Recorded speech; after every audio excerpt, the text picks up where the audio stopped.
Big Dumb Movie is a comedic podcast that often contains obscene language and outlandish commentary. Listener discretion is advised.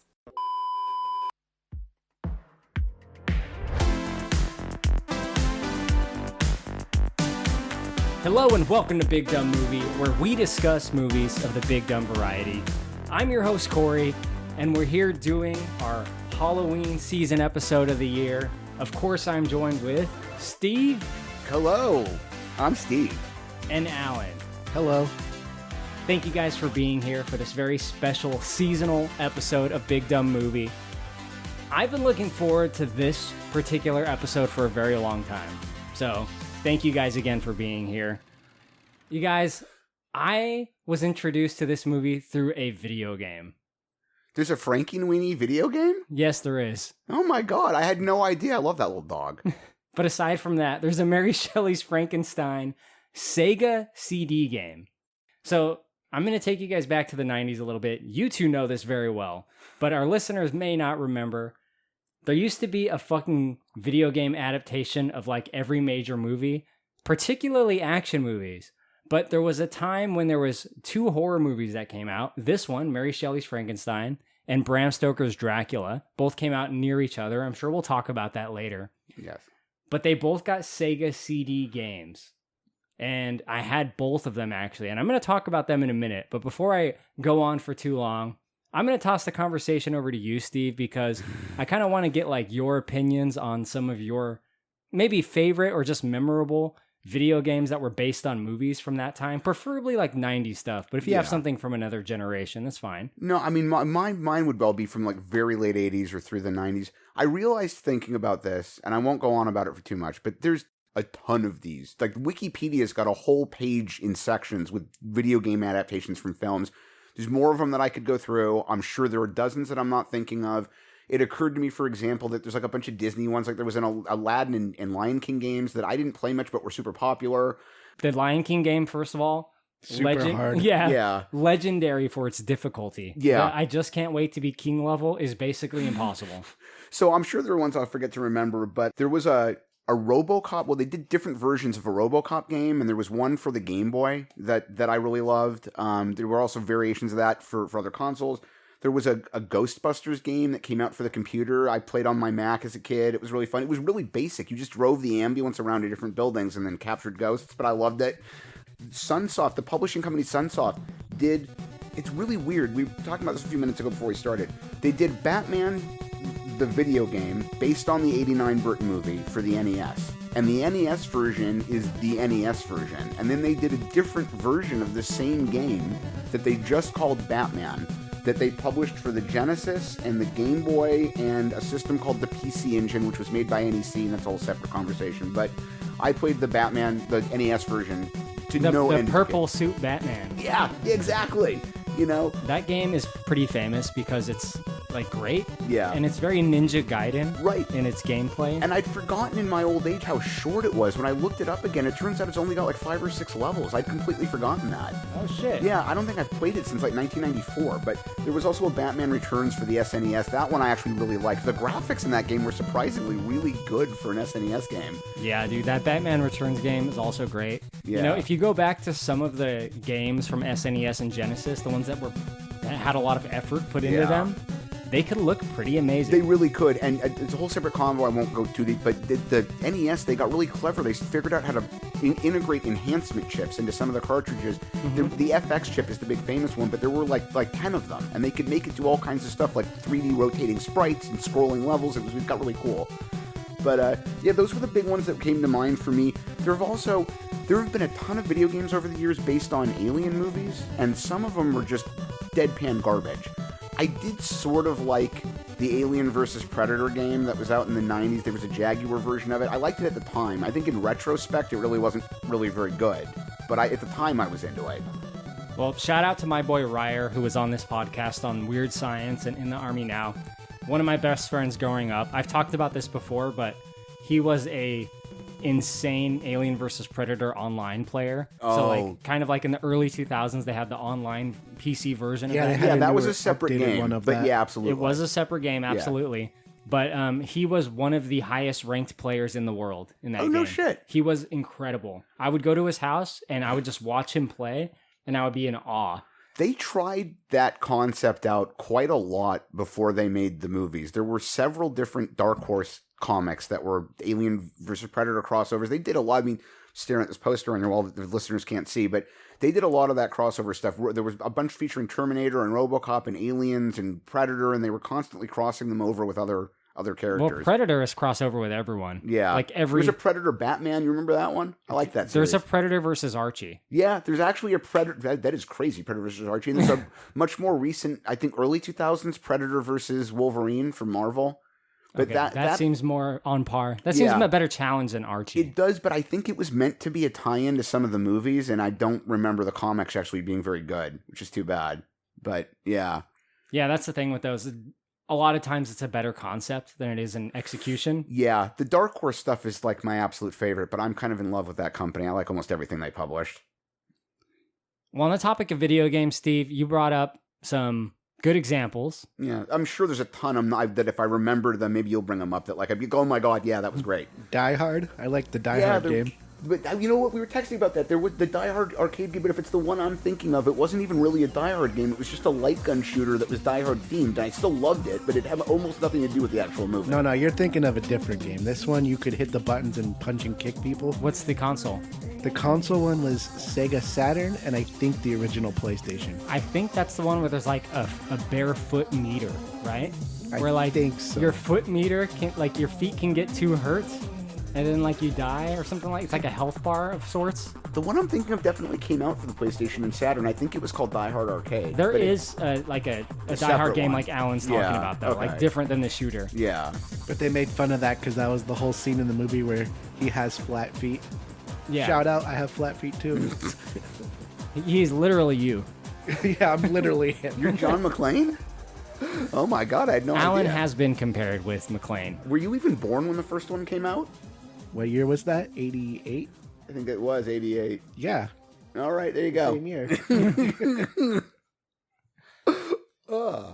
I want to talk about the Mary Shelley Frankenstein game I can't believe this. because I'm pretty sure I played the game before I ever saw the movie. That would right? make sense. It was new. I think I got it. It might have even been before the movie came out. I don't know for sure, but I got 2 games. I think it was my birthday. Bram Stoker's Dracula. Awful piece of shit game. Horrible. Weirdly, it's the better movie, but yeah. I'm pretty sure you're Keanu Reeves in that game. You're just like some undiscernible guy. And it's one of those games where it's like a side scroller / platformer and there's just a bunch of enemies coming at you, right? Yeah. So like, of course it's spooky themed enemies. It's like bats fly down and then rats come up and try to jump on Well, you. it's like, why? I get it. They wanted to make money off the tie into the movie, but the Castlevania franchise already existed, and it was just the better version of the same idea. So just play a Castlevania game. That's fine. Exactly. Like a Castlevania game is miles above what this game is, but Right. like they have a kind of similar look, similar music. Yeah. But the Sega CD tried to do things with like the fluidity of the motion of the characters. You're that right. Sometimes worked, Yeah. and sometimes didn't. Right. It did work in Mary Shelley's Frankenstein. Yeah. Now, in this game, who do you think you play as? I remember the game being out. I do not remember ever playing it, but I'm guessing you're actually the monster. You're the monster. You're the Yeah. fucking villain. Right? Well, it's just, I mean, we'll talk about it. He's not. He is, but he's not. He killed William, Steve. He ripped her heart out. Yeah. Yeah, I mean, you're right. He is. They're both villains, really. We'll get into that. But yeah, you play as the monster, and the fluidity of his motion is really perfect. I'll say that's one aspect of the Mary Shelley's Frankenstein Sega CD game that works, because he walks with this limp, and it's completely smooth, just like the movie. Yeah. You know, he has this limp, and we'll talk about my theory as to why. But in the game, you're not fighting a bunch of enemies that come at you. You have to like advance by finding items and figuring out how to use them. So it's basically an RPG. It's like a Zelda game almost. It's kind of like that. It's not an RPG in the sense that you like can upgrade certain parts of your character. Like you Right. can't make your strength higher or anything like that. But you like find like grain, and then you go give it to a horse, and the horse moves, and you can get something behind the horse, which you then have to turn into someone to. So it's like it was a pretty cool game for the time. The problem with it is it goes into this like fighting game style when you do encounter an enemy. So there's a couple enemies per level, and then it becomes like Shaq Fu, where it transforms into a fighting game. There's a deep cut, yeah. And the fighting control sucks, but outside of that, a pretty memorable game for me. Nostalgic. Not a lot of people have played this game, but I have a very special place in my heart for Mary Shelley's Frankenstein. I'm not even saying it's bad. I just don't think I ever spent any time playing it. There was very little fighting in this movie. Yeah, definitely not that kind of movie. It's not exactly Mortal Kombat, Alan, you know? Well, I thought they would fight the monster and kill him at the end. Like, A wouldn't monster there be would some epic take battle? someone's head off with one punch. Right? They have guns, though, that they never used or barely used. Yeah, we'll talk about that because there's some like things with this book that are a little bit different, particularly as it pertains to guns. But Alan, I do have one other game I want to talk about, but before I do you have any others? I mean, were you a GoldenEye player? Oh, see, I there's loved another one. I should have GoldenEye. mentioned GoldenEye, even though it virtually had nothing actually to do with the movie. That is a really great example. Everyone fucking loves GoldenEye. Everybody loved GoldenEye. You had the proximity mines. You had Odd Job. Yes, bitch. You had the golden Right. gun, the laser guns. Yeah, that's a really You good. had slappers. And what a success story in terms of its lifespan. I mean, it's been re-released on newer consoles. People still want to play that game now. Yeah. Like, They've remade it like 3 times. I don't Right. think they've ever been as good. I remember on the train level when you can cut the floor open with your watch laser, just taking that watch laser to enemies' faces, just like hit them with that watch laser, baby. God, I remember trying to play it at parties and social get-togethers where somebody would have their N64 plugged into like an 18-inch TV and it's broken into 6 windows or 4 windows. Where everyone tries to put, like, I can't see what the fuck I'm doing. You could stack Like- the proximity mines, so if you detonated like 20 at once, the system would lag because it couldn't do them all. It's a chain reaction. Yeah. A chain reaction your console can't handle. Oh God, the N64 was great though. Yeah, that's probably the most famous example. There's a Sega Genesis game we had at my household of Demolition Man. That one I remember. That was fun. That was a fucking Yeah. great game. It was basically Contra. Right. Yeah. But the graphics, at least in the first level of that game, which is the level I remember the most, fucking top tier. That was about as good as Sega Genesis got. Yeah. One of my favorite things is YouTube videos of people homebrewing. People have figured out how to do some really neat things with those old consoles over time. But yeah. I know, it would have blew my mind as a kid to see like what people have done with these now. Right? Yeah, I mean, the dev tools get so much better and they figure out tricks, and yeah, that's a whole separate thing, but yeah. Steve mentioned the Aladdin game on Genesis. I played a lot of that at the babysitter's house. People loved that game. People loved that game. The Lion That King one game, was too. We talked about this on a different podcast, but there was actually 2 separate versions of the Aladdin game made. Yeah. So the Sega Genesis one was completely different than the SNES one. They were different games, different mechanics. Alan, which Yeah. one did you play? The Sega Genesis one. Me Because I too. specifically remember we had the Genesis. The apples. That's the one where you throw the Yeah, the apples apples, yeah. And then you have the cart level or the flying carpet level. with the cool graphics. Yeah. Wait, here's one. Corey, you probably need a better reference point. No offense, Alan, but like, screwing me now, there's several really good Ninja Turtles games, like Turtles in Time or Fall of the Foot Clan, but I don't remember there being one that was specifically an adaptation of the movie. They were all either cartoon related or from the comics, or they were just standalone. I don't remember there being a Ninja Turtles movie game. If there was, it wasn't big enough for me to know about. Right, yeah. The arcade game was like the big one that everyone liked, of Yeah. Ninja Turtles. But there was a few arcade games. There was just like Teenage Mutant Ninja Turtles, but Turtles in Right. Time was Turtles in epic. Time was so good. It was fucking hard though. Oh, it was. I could not get past like I think the 3rd level or something. So Right. hard fucking game. Yeah. But a great game, an epic game, well remembered. So I played the game of Mary Shelley's Frankenstein, and eventually I saw the movie. Now this is a movie I really liked as a kid. I saw this movie before I saw Bram Stoker's Dracula, but there's some connections there. And maybe Steve, you can talk about that because I do have a question for you. Steve, how the hell was this movie made? All right, so Francis Ford Coppola, famous director. We can talk about him if we want to. Huge career. Coppola did the film adaptation of Dracula, directed it, produced it also, and he owned a production company, still owns a production company called American Zoetrope. And apparently he'd planned on doing Mary Shelley's Frankenstein after Dracula as like a companion piece.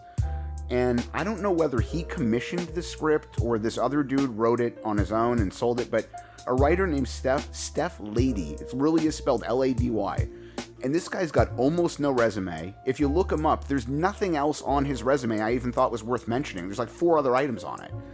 but he wrote a screenplay adaptation of Mary Shelley's Frankenstein and sold it to American Zoetrope so that Coppola could direct the film. And at some point, absolutely zero reason that I can find anywhere. No one talks about this. It's not in the commentary tracks on the discs. It's not on the internet anywhere that I could find. For some reason, Coppola decides, you know what? I'm going to buy it, but I'm not going to direct it. And he starts looking around for other people to direct it. And in the meantime, he hires a second writer named Frank Darabont. Now, Frank Darabont. That's a bigger name. Big name. Yeah. Never heard of him. So you will recognize some of his work, though. Darabont was a much bigger writer. At the point that he got hired to do rewrites on this script, he'd already written the third Nightmare on Elm Street film, the sequel to Cronenberg's version of The Fly. He'd written episodes of Tales from the Crypt. He'd written several episodes of a really cool show called The Young Indiana Jones Chronicles. He also, the same year he wrote the script for this, also was in the middle of writing the script for the film adaptation of The Shawshank Redemption. Which he directed. Which he directed also. So Coppola buys the original version of the script from Steph Lady, hires Darabont to do rewrites, and then decides, I'm not going to direct this, and starts looking for another director. He eventually lands on Kenneth Branagh, who's, at this point, was kind of a hot commodity. He had directed a 1989 adaptation of Henry V. This is a guy who's really mostly known for doing Shakespeare adaptations, and they're good Shakespeare adaptations. He's done Henry V, Much Ado About Nothing. He did a version of Hamlet in '96, Love Labor's Lost, As You Like It. He's done a version of Romeo and Juliet. He'd been nominated for and won Academy Awards. He did a 1991 neo-noir film called Dead Again. He eventually decides that he's going to hire Branagh to direct this movie, and I think the compelling factor must have just been that he thought that Branagh would bring a sense of theatricality to the film. And one thing I will give this film, we'll get into, is it really does feel a lot like a stage play. There are rumors on the internet that they considered several other directors, including Tim Burton, which is really interesting. I don't know if that's really true or not, but Tim Burton and Roman Polanski were both apparently considered to direct the film, and they ended up giving We need someone who's a weirdo. Right? You know? And interesting that I don't think they were together yet at this point, but that they'd end up casting Helena Bonham Carter in one of the lead roles. They weren't together yet. Yeah, when they ended up together, and she was another really interesting casting choice. She'd already gotten a lot of really good review as an actress, but at the time she was known as this is a real term, she was known as a corset queen. She'd mostly done movies set like in the 17 and 1800s. They were historical dramas. In fact, she had done so much of that kind of work, she was sick of it and didn't want to do any more of that kind of thing because she thought she'd get typecast. And then eventually, of course, she ends up marrying Burton and gets typecast as any weird woman he needs in a movie. Including corset queen roles. Right, exactly. But based on what you're saying, she's kind of like the Saoirse Ronan of her day, right? Saoirse Ronan's always in these fucking period pieces. She is. See, I like her. But, so anyway, yeah, Coppola buys the script, has Darabont rewrite it, apparently he's thinking of directing it himself, then decides not to. They hire Branagh, who's mostly at this point known as a director and writer of Shakespearean films. He's also done a lot of stage work. And that's pretty much where the background story ends. I listened through the commentary on the best home video release of this movie there is. The commentary track doesn't even have anyone associated with the film on it. It's two other guys that are just talking about the movie, and they don't spend... The weirdest part is they spend most of the movie not talking about the movie. It's just a bunch of tangents and stuff about the book and little tiny notes here and there, and there's a few little interesting things they pointed out that I made note of. But yeah, very, very thin on information. I think this movie ended up being so hotly debated. Controversial. Yeah. I mean, and to that end, well, I'll get into more of it when we get the reviews, but like Coppola got into so many different arguments with Branagh over what they were doing with the film during production that Coppola eventually just walked away from it and said, just finish it so we've got something we can sell. So Coppola was not a fan of this, Steve. No, he really isn't. The writers ended up not liking what he did. I've got some quotes we'll go over when we get to the reviews. Oh, I look forward to those. Yeah. You know, it turned into a complete mess. Everyone on the set went along with it, but nobody seems to actually like what Branagh was doing. And he wouldn't let anyone call De Niro monster. He wouldn't let people use that term. In the credits, De Niro's character is credited as the Creation, and on set, he was demanding that everyone refer to De Niro as like the finely featured man, or some weird term like that. It's a very strange environment, but yeah, I don't really have any other background information aside from that. There's not a lot out there. I think they've wanted to scrub a lot of the background of this movie.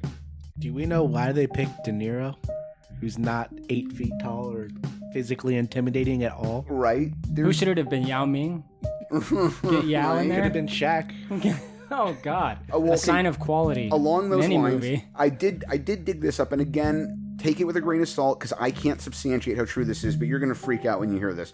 The list of actors they apparently considered for that part include Shaq. No, that would not much worse than what they were thinking about. Sinbad. Arnold Schwarzenegger, Gerard Depardieu, Randy Quaid, and Andy Garcia are all listed as having been considered for that main part. Interesting. Yeah. I was kind of worried you were going to say Andy Dick for a moment there. Well, I'm not sure he would have been a worse choice than Schwarzenegger. I mean, and that's monster. not a knock on Schwarzenegger because I love Arnie, but like, can you imagine him with that accent trying to be Frankenstein? That would have been better. No, Because he there's would have no sounded way. all messed up, like, rah, like.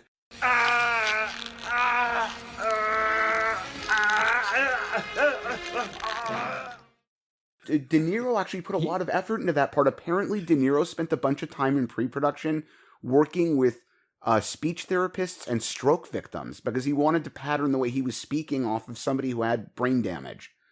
Someone who had trouble speaking. Yeah, and I'm going to touch back on that when we get to the birth scene. There's another detail that I want to add in, but it's for then. Well, Arnold would have like a region-accurate accent. Yeah, I mean, that's true. You know, a guy with an Austrian accent would at least be correct to the part of the world it's supposed to be set in. That's an important question I had throughout that whole part of the movie, or like the whole movie basically.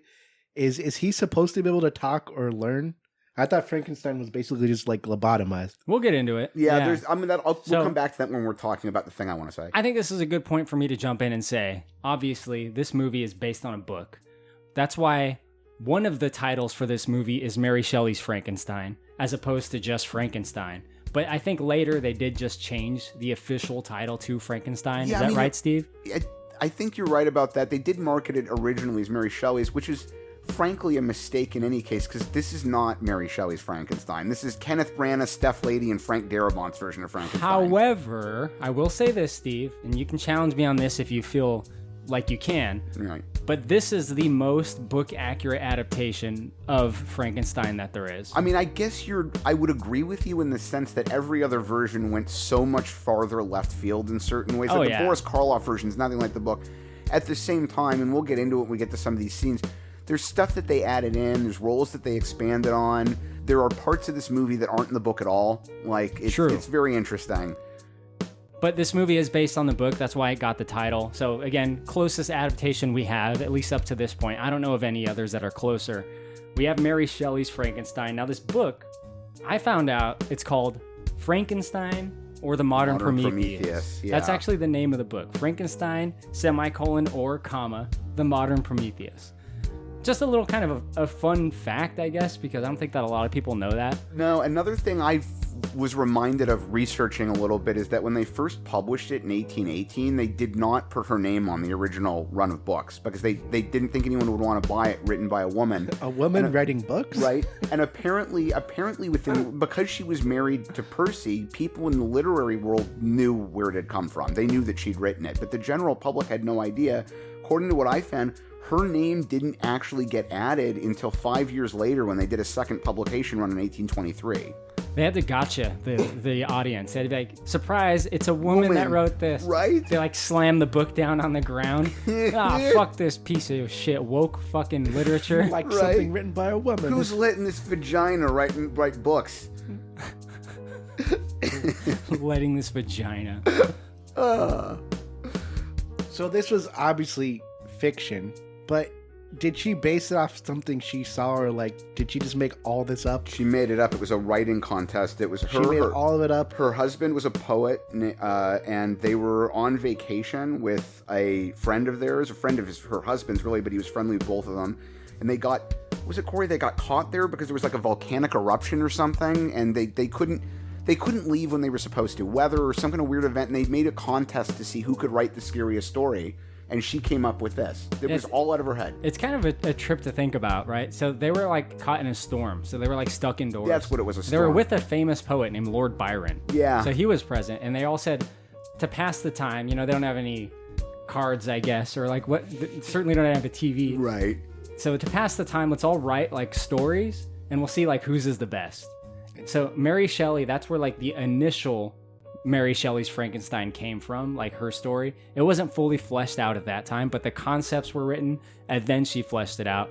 But it was also like kind of at a weird time in science, where there's something that Steve might know about called galvanism that was like being like trotted out at like, I think it was like local fairs and stuff. And that's where they take like electricity and they would like shock a dead animal, particularly frogs, and it would twitch after it was dead. And that was like super exciting to people. Like people were very impressed by this. They were just discovering that electrical impulse was where the nervous system operated. Yeah. That's kind of what I was getting at, because she had to have seen something or read something, or usually when you make up something, it comes out of experiences. Science fiction is always like based in reality to some degree, right? That's At least kind of what I was good getting science at. fiction. Yeah. So Frankenstein's real. And they, right? When it's pretty interesting in the film. It's one of the better elements, I think, that Victor starts talking at one point about how one day we'll be able to put different hearts in people's bodies, and everyone around him is like, you're full of shit. No one's ever going to be able to do that. And we've gotten to the point where we can do that, and like, yeah. You can have baboon hearts. Right. Can we create a man yet, Steve? Not from dead body parts, not yet. You have to clone, right? Yeah, I mean, cloning, if were there, yeah, absolutely. That's more Seventh Day. We should do Seventh Day at some point. Oh, I'm in. Isn't it the sixth day? Sixth Day, you're right. Sorry, yeah.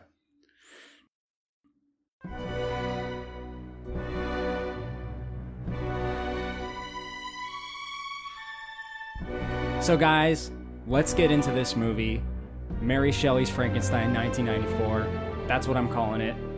This movie starts off with like a brief voiceover by Mary Shelley. Obviously not the real Mary Shelley, but I think that's kind of just a throwback to Bride of Frankenstein, where the beginning of that movie opens with an actress playing Mary Shelley, basically saying like, this is the story you're about to hear. What's a little bit clunky about this movie is right after the VO, we get opening text crawl, which I think that's kind of a little bit of a weird thing to do, to get the voiceover and then an opening text crawl right after it. Yeah, here's my moment where I connect it back to a movie I always connect to. That was one of the issues with where they went with the original theatrical release of Blade Runner, where they've got that title crawl at the beginning that sets it up, and then they decided during post to add Harrison Ford's voiceover because people in the test audiences didn't understand what was happening. It's like, you don't need both. Just do one or the other. Like, yeah. Unfortunately, they tested Blade Runner in West Virginia or something. Right? They couldn't follow it. I don't understand this movie. It's like, what do you not understand? The whole thing got set up with you. It's like 60 words. You don't need to read that much. Just, I busied myself to think of a story which would speak to the mysterious fears of our nature and awaken thrilling horror. One to make the reader dread to look around, to curdle the blood and quicken the beatings of the heart.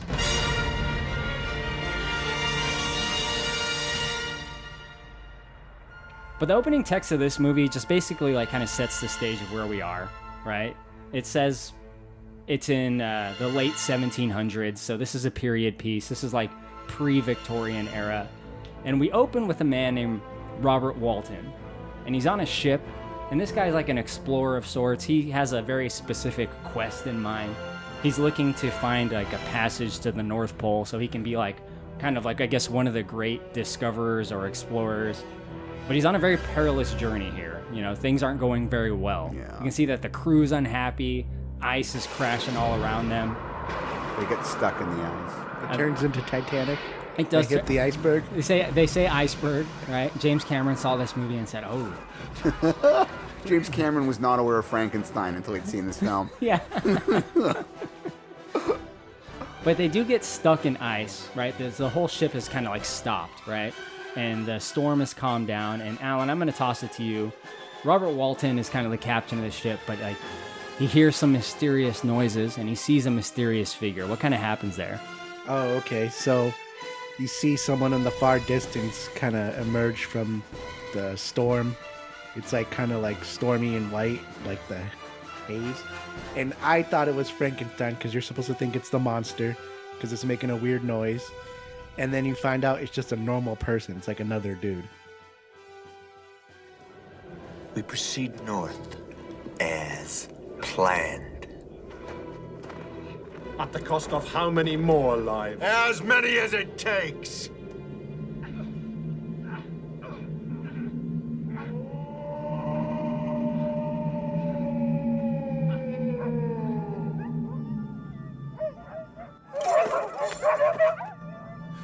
There's something out there.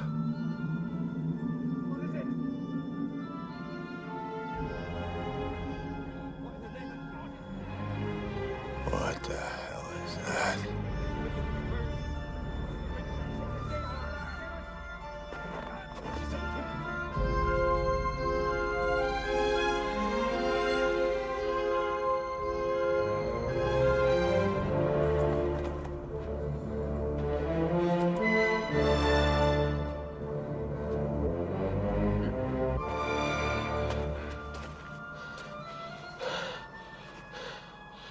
Who's your captain?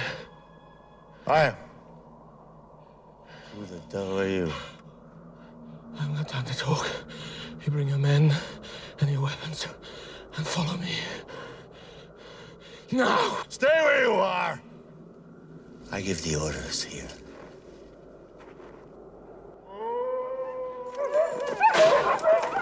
Get the dogs! Get them! Eva. They're already dead.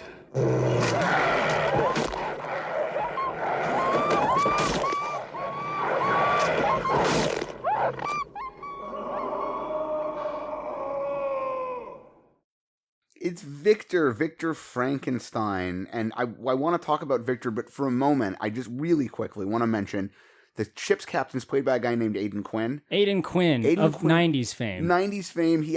The first real prominent role he had was in the movie Desperately Seeking Susan. But one thing I found out about, I decided to look him up again because, man, I haven't thought about him in years. I did not know this. He, as a 19-year-old, was working as a roofer and decided that he wanted to get into acting. And he found an acting school near where he lived in the Midwest. And it turns out that the acting school he went to was run by Jeremy Piven's parents. And it's also where Jeremy Piven went to acting school. I thought that was a really weird thing to find out. Yeah. Right? I do love Aidan Quinn. Is it Yeah. Aidan? I always thought it was Aiden, but maybe I'm wrong. He was in some great movies in the 90s. I think this same year is when Legends of the Fall came out. So he was in this and Legends of the Fall same year. Frank Darabont, the writer of this movie, directed Shawshank this same year. A few of these actors in this movie had some kind of like other movies that were happening at this exact same Legends time. of the Fall's a good movie. It's a really good movie. He's also Benny in Benny and June. So It's right. But Aidan Quinn in this movie as the ship's captain, as Walton, is like, he has like this unhinged intensity. So one other quick note about him I thought was really interesting. Scorsese in the, I think, early 80s, mid 80s, did a film. It was about the life of Jesus Christ, but it pitched it, The Last Temptation of Christ. The pitch with the movie was that Christ was struggling with being a savior and really preferred the idea of just being a human, and it became a very controversial movie. Aidan Quinn was originally cast to play Christ in that film, and then the movie studio that they'd originally sold the project to decided not to make it, and it went into development stall, and Quinn moved on, and Scorsese ended up making the movie with Willem Dafoe playing Christ. And that's interesting that he missed out on that huge role because of his catch with the studio. Yeah. But, yeah. He still had some big roles, though, later on. He had a real good career. But, yeah, anyway, he finds Victor Frankenstein, coming out of the fog, and immediately can tell that Victor's all kind of crazed and exhausted and fucked up and has been trolling around in the freezing weather for a long time. It's kind of amazing he'd survived up to that point. Yeah. His skin's all fucked up. His hair is shaggier than what we see in the flashback, which is most of the movie is a flashback, essentially. But at this point, we know there's something out there, some kind of beast or something and we see it kill some dogs. Right, Yeah. the snow dogs, like from the ship, are released, and we just see it like kind of like choke slam them, right, Alan? I'm gonna confuse Frankenstein with the monster versus the character a lot, because that's the thing to do. But I always call it Frankenstein, but in this movie, it's actually the person. Yeah, But I'm gonna confuse the both of them up. the confusion for that goes way back, way back, because we had the movie Frankenstein, right, in like 1931 with Boris Karloff, which has almost nothing to do with the book, very little, Yeah. at least compared to this movie. But, you know, it says Frankenstein, and on the cover is the face of the monster. So that probably created some confusion. And then there's a sequel called Bride of Frankenstein, right? And they make a woman monster to be the bride of the monster, not to be the bride of Dr. Frankenstein. Which they totally unnecessarily then jabbed into this film. Yeah, But now- and we'll get to that. Yeah. Every definitely. time you hear Frankenstein, you just think of the monster. That's like synonymous. Yeah. I Like mean, he's a Frankenstein. there's even kind of like an old famous clip of Boris Karloff, who was the monster, and he's like talking to Bela Oh, Lugosi. Bela Lugosi. That's right. I wasn't thinking of that. Yeah. And Boris Karloff says, "It's nice to meet you, Dracula." And then he says, "It's nice to meet you, Frankenstein." So I was like, that probably fucked things up That too. probably did. It is an historic occasion whenever Boris Karloff and Bela Lugosi confront each other. Their very presence weaves a spell of mystery and horror. Ready for the test, Dracula?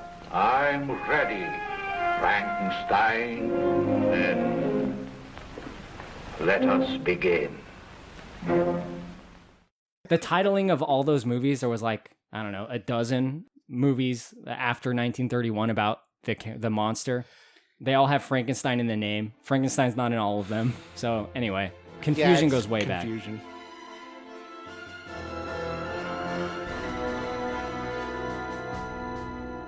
But anyways, he kills the dogs. The monster kills the dogs. back. And the whole like ship's crew is very freaked out by this. So like there's something out there, like we don't want to be on this expedition anymore. It's too dangerous. But Victor Frankenstein recognizes the madness in Aidan Quinn's character, Walton. Don't you think, Steve? He's like, he sees it. What's out there?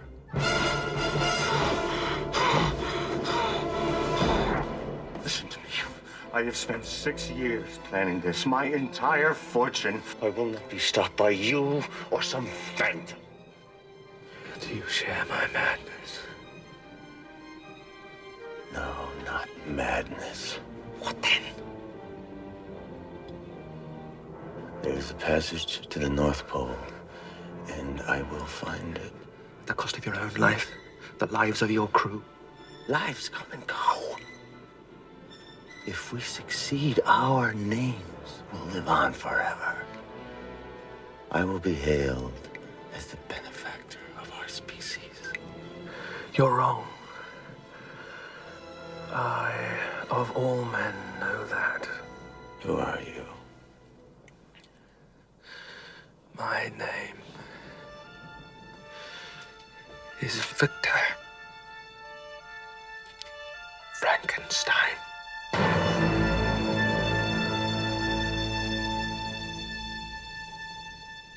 What's the line? Do you share my obsession? Something like that's one of the few pieces of dialogue that I think actually did get pulled from the book. And it's pretty poignant, yeah, that this whole idea that this type of personality becomes obsessive over the idea of the accomplishment. And Both autistic. maybe, but I Maybe mean, so. yeah, I mean, and that kind of exploration was still so prominent back then. There were parts of the world that hadn't been fully mapped yet. They didn't have satellites. They couldn't get around on planes. The ships were all still sail ships. It's a huge deal to try to map, new routes to these other areas. It's the same thing fucking Columbus was trying to do.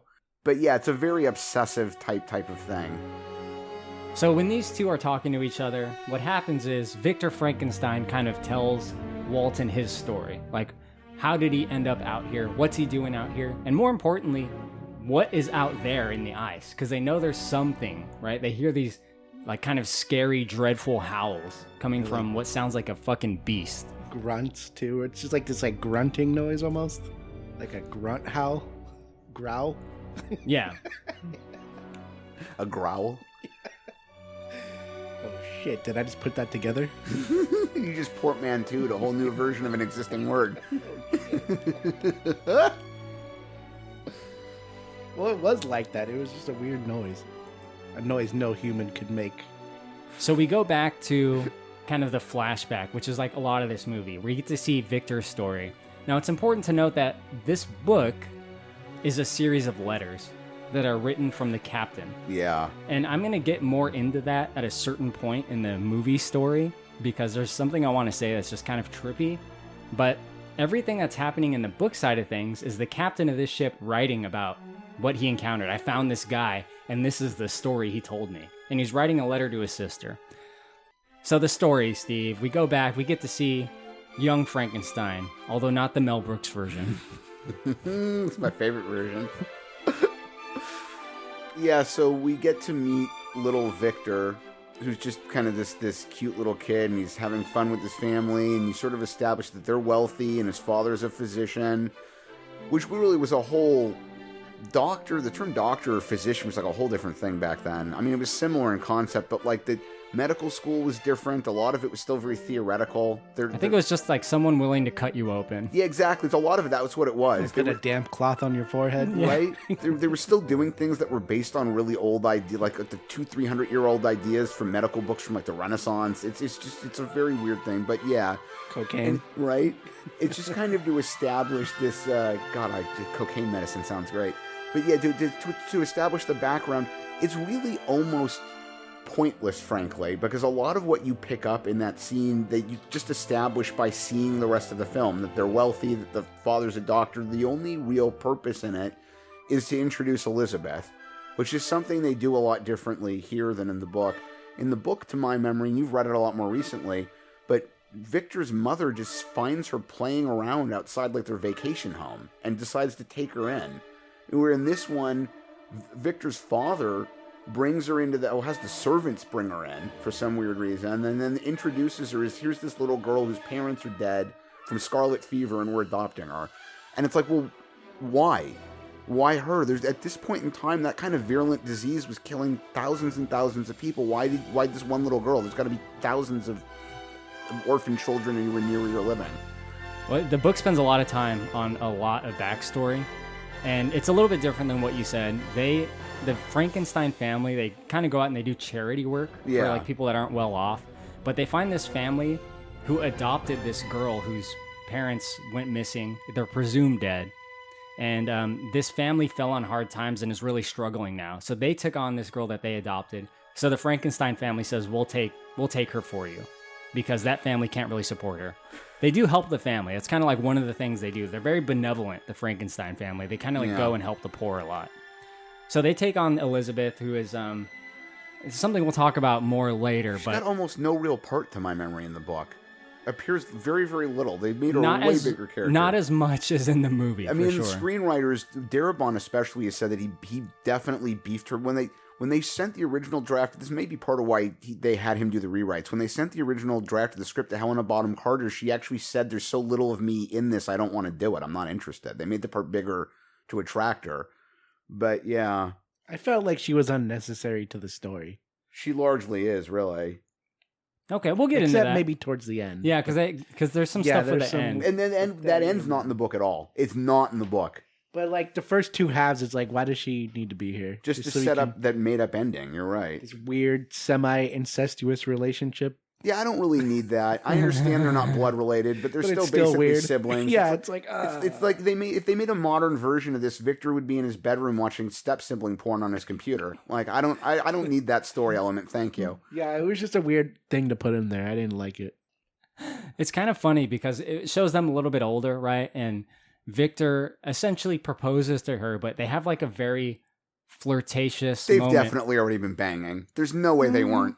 There's no way they weren't. The way he talks to her, they were already banging. His weird sister, but not sister.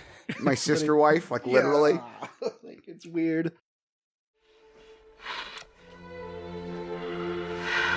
Are you my sister? Sister. Friend? Lover? Wife? Yes. The way they talk to each other in terms of like their relationship being kind of siblings, it's almost like a kink to them. Yeah, exactly. It's like they're both getting off on that part of it specifically. Like if the two of you hadn't been forced to pretend you were siblings, you wouldn't be as into each other. It's gross. Well, would it help if you went back to thinking I'm your sister? Like I'm some sort of white trash perv? I'm your sister. I'm your sister. Oh, you're my sister! So it is weird. It's definitely weird. I hate that scene where they're both adults and he's telling her how much he loves her. We're going to get married and blah, blah, blah. I'm like, fucking disgusting. Let's just move on. Just show us the monster. They're not blood, Steve. It doesn't matter. Like, it's weird. If you've been living together since you were both 4, it's the same thing. It's weird. Like, definitely weird. In the book, they refer to each other as cousin, even though they're not cousins, but that's just kind of how they call each other. So it is still kind of weird. Come on, have you guys ever had like a hot cousin? I don't know how to answer that Trick question. Fess up. You already caught us in the trick question just by asking. It's going to answer it or just be weird. You can't escape it. All my cousins ended up with boyfriends and husbands, so apparently somebody found them attractive, yes. Somebody, but not you? I'm not thinking about my cousins in that context, no. Let's go back to the monster. God, now I feel so gross. Jesus. It's about to get more gross, guys. Thank you. Can we talk about menstruation? That'd be more comfortable. That was a part of the movie. Because he has to use the amniotic fluid. Yeah, we'll get to that. All right. One of the things that... I think you're a little confused about female biology, but fine. No. Well, okay. He does use that in the movie. He does. You're right about that.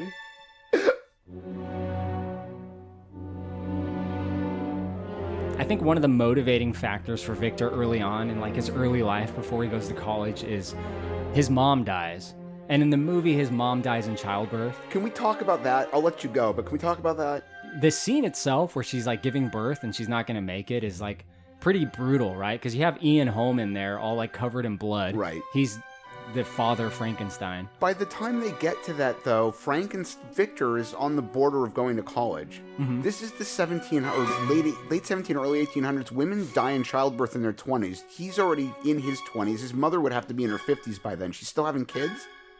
Are you fucking kidding me? In the book, she's like, there's a pretty big age gap between his mom and his dad. She's younger. I mean, I'm willing to believe in the book she doesn't die in childbirth. She gets scarlet fever or something. Yeah. Yeah.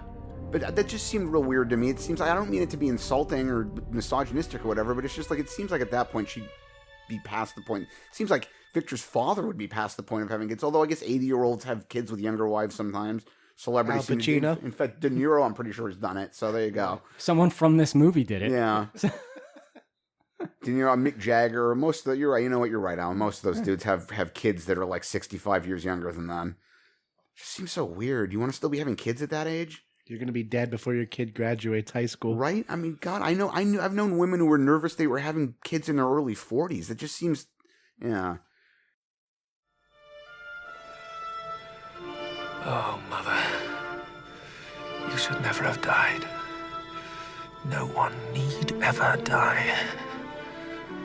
I will stop this. I will stop this. I promise. Victor kind of makes like an Anakin Skywalker-ish vow, right? He's like, Right. I will never let anyone die again. It's kind of like Anakin with like preventing death. Like that kind of becomes his obsession. Yeah. I mean, he gets it double right because there's the point where he finds out that his mother was taken by the Sand People and murdered, and then later on when Padme dies. But although by the time Padme dies, he's already pretty gone. Yeah, true. But, you know, he wants to prevent her from dying, and that's what turns him to the dark side. And Are you familiar with the tale of Darth Plagueis? It's not a tale a Jedi would tell you. Yeah. So you won't tell me, all right. A Sith Lord so powerful. And yet none of the rest of them do it. Except sort of Palpatine, depending on what part of it you consider to be canon. Well, I'm glad we got this Star Wars stuff out of the way. I'm going to do it again. It's not out of the way. Who was his friend? The other medical student. Tom Hulse. Tom Hulse plays... That guy looks exactly like Oswald, who was from Drew Carey. Oh, he does have a similar face. Here's what I kept thinking he was Amadeus. Oswald. Yeah, right. This is really interesting. Really quick. Holst at this point was most famous for that part in Amadeus, which was a hugely celebrated film adapted from a stage play. Not particularly historically accurate, but still a great movie. Branagh was actually the original consideration to play Mozart in that movie, and he lost the role to Holst, which I thought was kind of an interesting piece of trivia. Yeah. We do see him a little bit later, before Victor goes to college proper. Oh, okay, yeah. We get to see a little bit of his like experimentation, and this movie is kind of connected to the original 1931 movie in that way, in like how he manipulates electricity, and that's how like a big component of how he eventually creates the monster.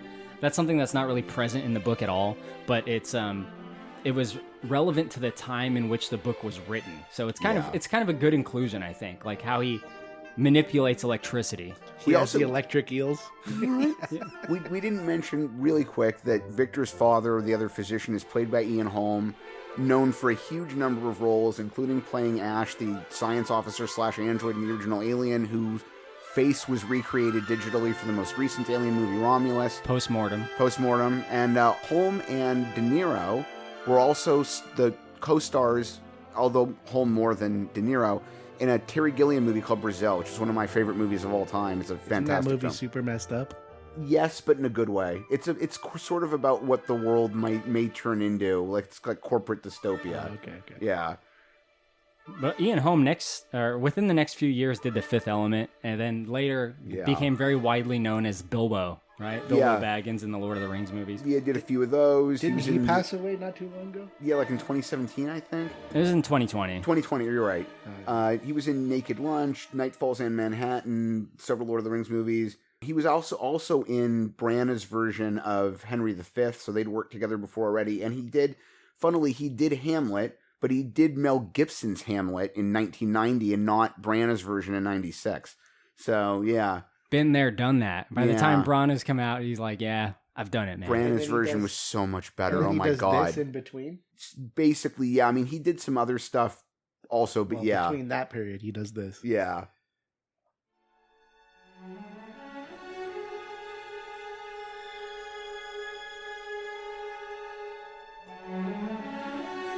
So Victor's kind of like next step is to study medicine, essentially, right? He goes to Germany, he goes to Ingolstadt, and this is where he's like going to start attending college. So he travels, even though he's going to get married to Helena Bonham Carter character, whose name is Elizabeth.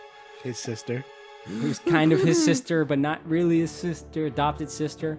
Yeah, they are going to get married, but he has to go do this first. The idea is, I think, as it's presented in the movie, like, you have to take this next step in life so that we can like have a family, we can succeed, right? You become a doctor, you come back, we'll get married, and then we'll start a family proper. You'll have a career, and that's why they kind of put that on hold. And he's at medical school when he meets the Tom Hulce character, Henry Clerval. Clerval. Apparently they offered that role to Christopher Lambert. Would have been a huge mistake. So, yeah. You don't like Lambert? I like Lambert. I love The Highlander. The truth is, he's not really a very good actor. But that movie's great. Highlander's great. The best rating. Yeah, I guess by default that kind of has to be true. Yeah. So Ingolstadt, we get to see, where Frankenstein sets up his lab, that attic space. That's a part of the movie we're going to talk about more pretty soon. But I really like that set. And I gotta say here that, like, I like the way a lot of this movie looks, like with the care they put into, like, building sets, and particularly the labs. There's something about them that's just so, like, gross. All, like, the copper and, like, the shitty connectors and, like, the wires and the vials. Like pulleys and, like, gears, and, like, you gotta, like, pull a big lever, which, like, raises a huge thing. It's, like, it's very, like, intricate, right? It's a kind of like a giant fucking mousetrap game in there. One of my favorite all the rods and connectors where he clamps the things. It's one of my favorite parts of the whole film. It's beautiful. The set design's fantastic in this movie. It's, I think, one of the high points. It looks like a lot of the movie is set up and aesthetically comes off as and is acted in the manner of what you'd normally, I think, expect of a stage play.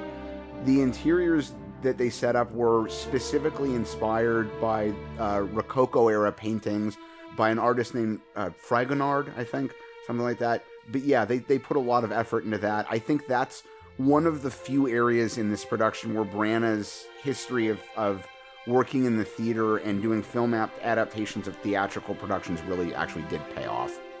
I have a question about this. This is specific now since we're on this part. In his lab, he had a big, like, chute thing where he would pour the water into the tank. You mean the big nutsack? Yeah, that thing. Was that supposed to be, like, flesh? Like, what was it? Looked so odd.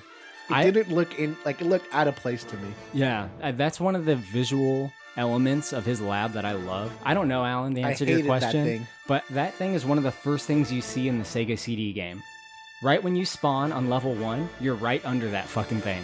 Oh my god! And like it's pulsating like it is in the movie. It looks like it's from Aliens. It like has veins almost. Yeah, that was like, what is this? It's a giant fucking nutsack. And everything else is made of like copper and like hard material. That's where the electric eels are stored. Oh, I hated that thing I mean, so I think much. you may actually literally be right though, Corey, because everything about the creation of the monster is really meant to ape the idea of birth and the amniotic fluid and god.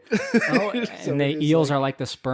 Yeah, I mean, so that even if it tank. wasn't, even if that part wasn't intentional, you're still right by default, I would say, because they specifically tried to make the monster's creation very much a birth. Yeah. So we'll talk about his creation soon. Yeah. But I hated that thing. There's some kind of important events that happen before he gets to the monster, before he gets to the creation of his man. Yeah. He's in college where no original thoughts are allowed. Steve, what was your thinking on that? His professor's like, no one here has ever had an original thought. The foolish and vain force their views by the rod, but knowledge is power only through God. Our motto, easily forgotten by you young men in a hurry. But perhaps the greatest mistake that all students make during their time here is to suppose that they can ever have an original or creative thought. We have all imagined that in our time. It's interesting. They're very stuck in the ideas that they've already been given, and it's all very rigid. No one wants to hear otherwise. And when Victor brings up counter thought, the professors don't want to hear it. Victor, foretells a world where we can give people new hearts and do all kinds of stuff like that, and they don't want to believe that it could ever be possible. And his only support comes in the form of a man named Waldman, who just so happens is thinking along the same lines as him. Waldman being played by John Cleese, which I think is fantastic. It's kind of hard to see Cleese in there with those teeth. Yeah, right? they gave him that big prosthetic. They gave him a prosthetic nose and the big dentures to give him the huge teeth and the huge jawline. They wanted to cast him, but they also didn't really want him to be identifiable as who he was because they figured people would just associate him with Python. And they'd think of it as being a commentary. Well, he's like one of those guys you see and you laugh just kind of by seeing him, right? And like apparently they offered that part to Sean Connery at one point, who turned it out. It's another really terrible choice. And it's not against Sean Connery. I liked him, but it's just not right for that part. Hold that thought, Steve. I like the idea that they want to cast you, but you can't look like you. Yeah. Right? Like, we want you, but we don't. Like Colin Farrell as the Penguin. And like, right? God, that's a good one. You really can't see him there, in my opinion. But yeah, it's a weird one. You're right, though. They made a huge effort to make him not look like John Cleese. It's one of the only serious roles I can think of, serious in quotes, but that he's ever taken. Like a 100% dramatic performance. Yeah, exactly. There's no leaning into comedy at all for him in that role. Also, John Cleese's original surname was Cheese, which I think is hilarious. His father changed it in the 1920s. Good decision. Yeah.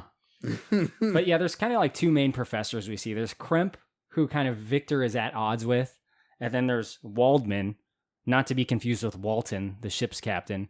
And Waldman's a little bit more supportive, and I'll talk about that in a moment. But he's almost not in the book at all. I mean, in my memory. I mean, maybe more than I'm remembering, but he was not nearly that substantial of a character in the novel. Waldman is a much more major character in this movie, and there's some things about this that I don't like compared to the book. Yeah, I am a big fan of the book, by the way. But I do like this inclusion, which is in the book, and Victor kind of presents to Crimp when he's arguing with him. He says, "But gentlemen, you have not come here in order to think for yourselves. You are here to learn how to think for your patients. You must learn, therefore, in the first place, to submit yourselves to the established laws of physical reality. But surely, Professor, you don't intend we disregard more philosophical approaches? Philosophical? What? Those which stir the imagination as well as the intellect, as in Paracelsus, for example. Ah, Paracelsus, an arrogant and foolish Swiss. Albertus Magnus. His nonsense was exploded 500 years ago. Cornelius Agrippa. A sorcerer. An occultist. What is your name? Victor Frankenstein, sir. Of Geneva. Oh ho, another Swiss. Mr. Frankenstein, here at the University of Ingolstadt we teach and indeed hope to advance the science of medicine. Chemistry, biology, physics, we study hard science. Yeah, but surely, Professor, the greatest possible advances lie in combining these things. We do not study the ravings of lunatics and alchemists hundreds of years in their graves because their kind of amateur, fanatical, fantastical speculation does not heal bodies or save lives. Only science can do that. What about the works of Paracelsus or Albertus Magnus or Cornelius Agrippa? Yeah. He talks about these people, and those are mentioned in the book. Those were all real people who made real studies, but they were known to be like alchemists. So this is a kind of an important part of the book, is that Victor Frankenstein in his youth, when he was reading, he read those books, which were way outdated. They were like hundreds of years outdated by the time he read them.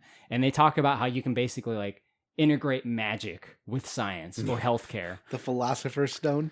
Exact. That is directly mentioned in the book. And like the Holy Grail. God, what did they had a term, and now I'm blanking on it. They thought that each area of your body or every bodily function had like a, God, what's the right word? There's like a phantom spirit or something. I'm blanking. That's almost not worth me having brought the point up. But yeah, they had a lot of weird ideas about how the human body works. Dude, I love that shit, dude. Yeah, me too. I think it's fascinating. It's ridiculous, but it's fascinating. So like that kind of is a motivational factor though for Dr. Frankenstein. Like he read kind of like these books that are basically pseudoscience magic, right? Transcendent. Alchemy. And he wants to kind of introduce that into what he's doing, into his work. Yeah. Yeah, I mean, and in fairness to the point he was making, a lot of the things he was foretelling really did seem sort of like fantastic magical bullshit, and it turned out some of it really was possible with time. No, I'm serious. You take vaccine, for instance. 30 years ago, the entire concept of vaccine was unheard of, and now we save lives every day. But that isn't the whole answer. What do you mean? That sooner or later, the best way to cheat death will be to create life. Now you've gone too far. There's only one God, Victor. No, leave God out of this. Listen, you love someone, they have a sick heart, wouldn't you give them a healthy one? Impossible. No, it's not impossible. We can do it. We're steps away. And if we can do that, if we can replace one part of a human being, we can replace every part. And if we can do that, we can design a life. We can create a being that will not grow old or sicken, one that will be stronger than us, better than us, one that will be more intelligent than us, more civilized than us. In our lifetime? No. And then Victor meets the man that becomes his best friend. In the book, that's like his childhood friend. And that's Henry Clerval. In the book, they just refer to him as Clerval most of the time. But what's funny about the introduction of this guy is that, like, he talks about he wants to be in medicine so he could, like, be a scammer, essentially. Oh, so he can get the patient's daughters? Yeah. He's like, but they're very real. They're fake ailments, but they're very real daughters. Which is kind of weird because Kinda in the creepy. book, he's, like, the most wholesome, like, genuine man in the world. Like, Frankenstein reveres this guy in the book because he's like the best human being on the planet. So he's like really latched on to this guy. Like, this guy is such a good dude. He's my best friend. Not one bad thought will enter this man's mind. But in the book, he's just like, I just want to scam old ladies out of their money. That's why I want to be a doctor. But he can't pass anatomy. What are you here for? Research. Very grand. I'm here to become a mere doctor. I'm told that has something to do with healing the sick, which is a pity, really, because I find sick people rather revolting. Still, I'll have a good time, get my degree if I can stop failing anatomy, and settle down to relieve rich old ladies of their imaginary ailments, and then relieve their very real and beautiful daughters. Who was that? He was at the lecture. Ah, that's Waldman. Oh, that's Waldman. Yes, interesting case. They say in his youth, he could break into heaven and lecture God on science. Ran into trouble with the authorities a few years back. Something to do with illegal experiments. Oh, what kind of experiments, I wonder? So, what was it you were saying? Rich old ladies and their daughters? Yes, it's a life of sacrifice, I know, but someone's got to do it.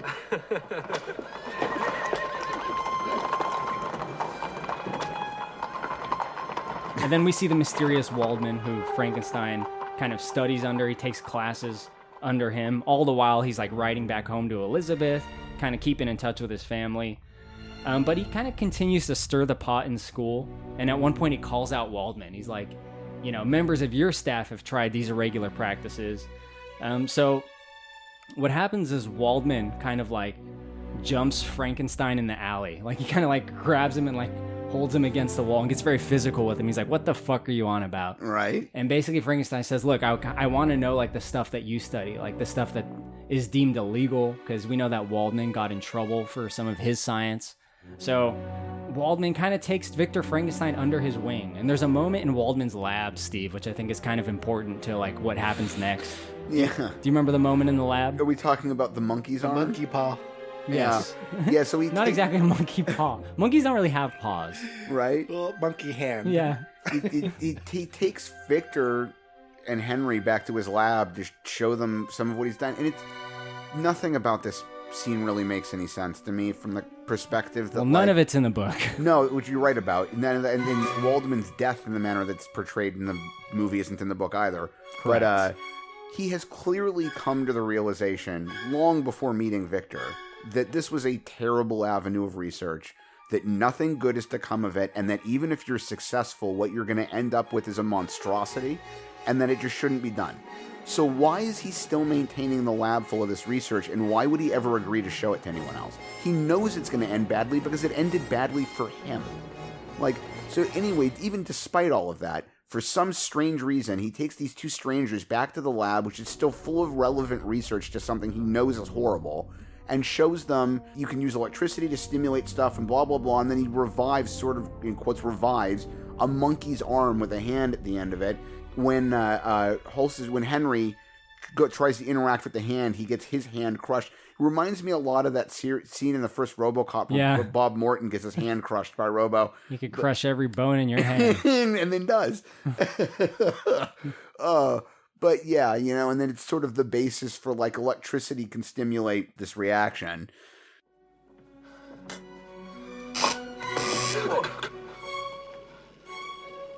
Go on, touch it.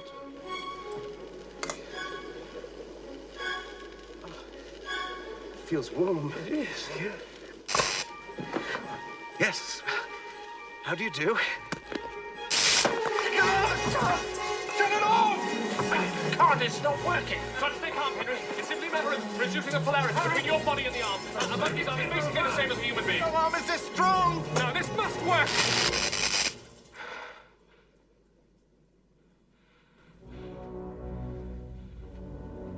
Let me help you, Professor.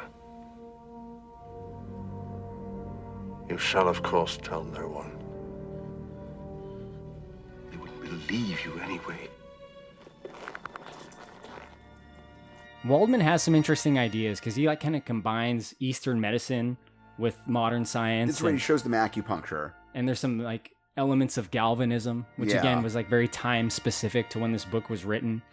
But yeah, he has this ape arm, which, like you said, it malfunctions. It starts crushing Henry's arm, and they eventually like get out of that little tense situation. But why does he have it?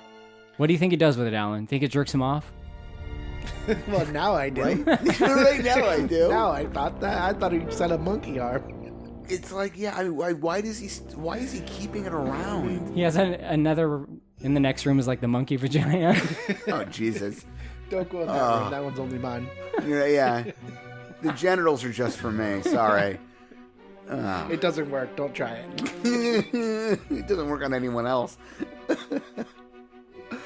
Yeah, we are led to believe that Waldman has made a creation of his own at some point, or at least like got to the finishing line and then didn't quite cross it. Right? Yeah, that's the thing. He definitely at least got very close.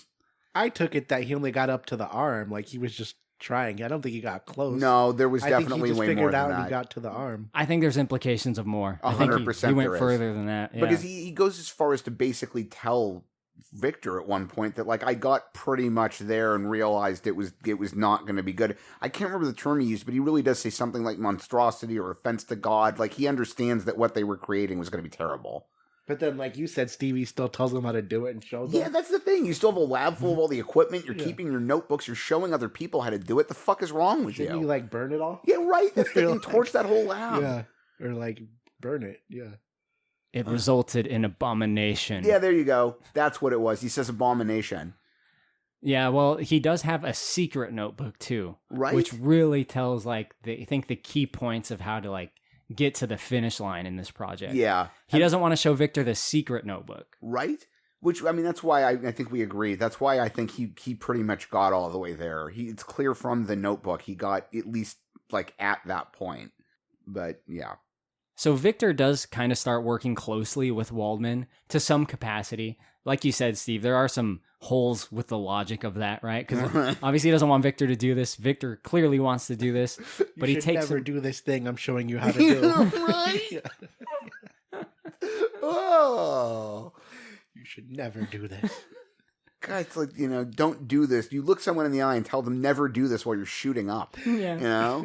Like, fuck. You don't want this shit, do we? This ain't for you. It makes me feel so good, but never do this.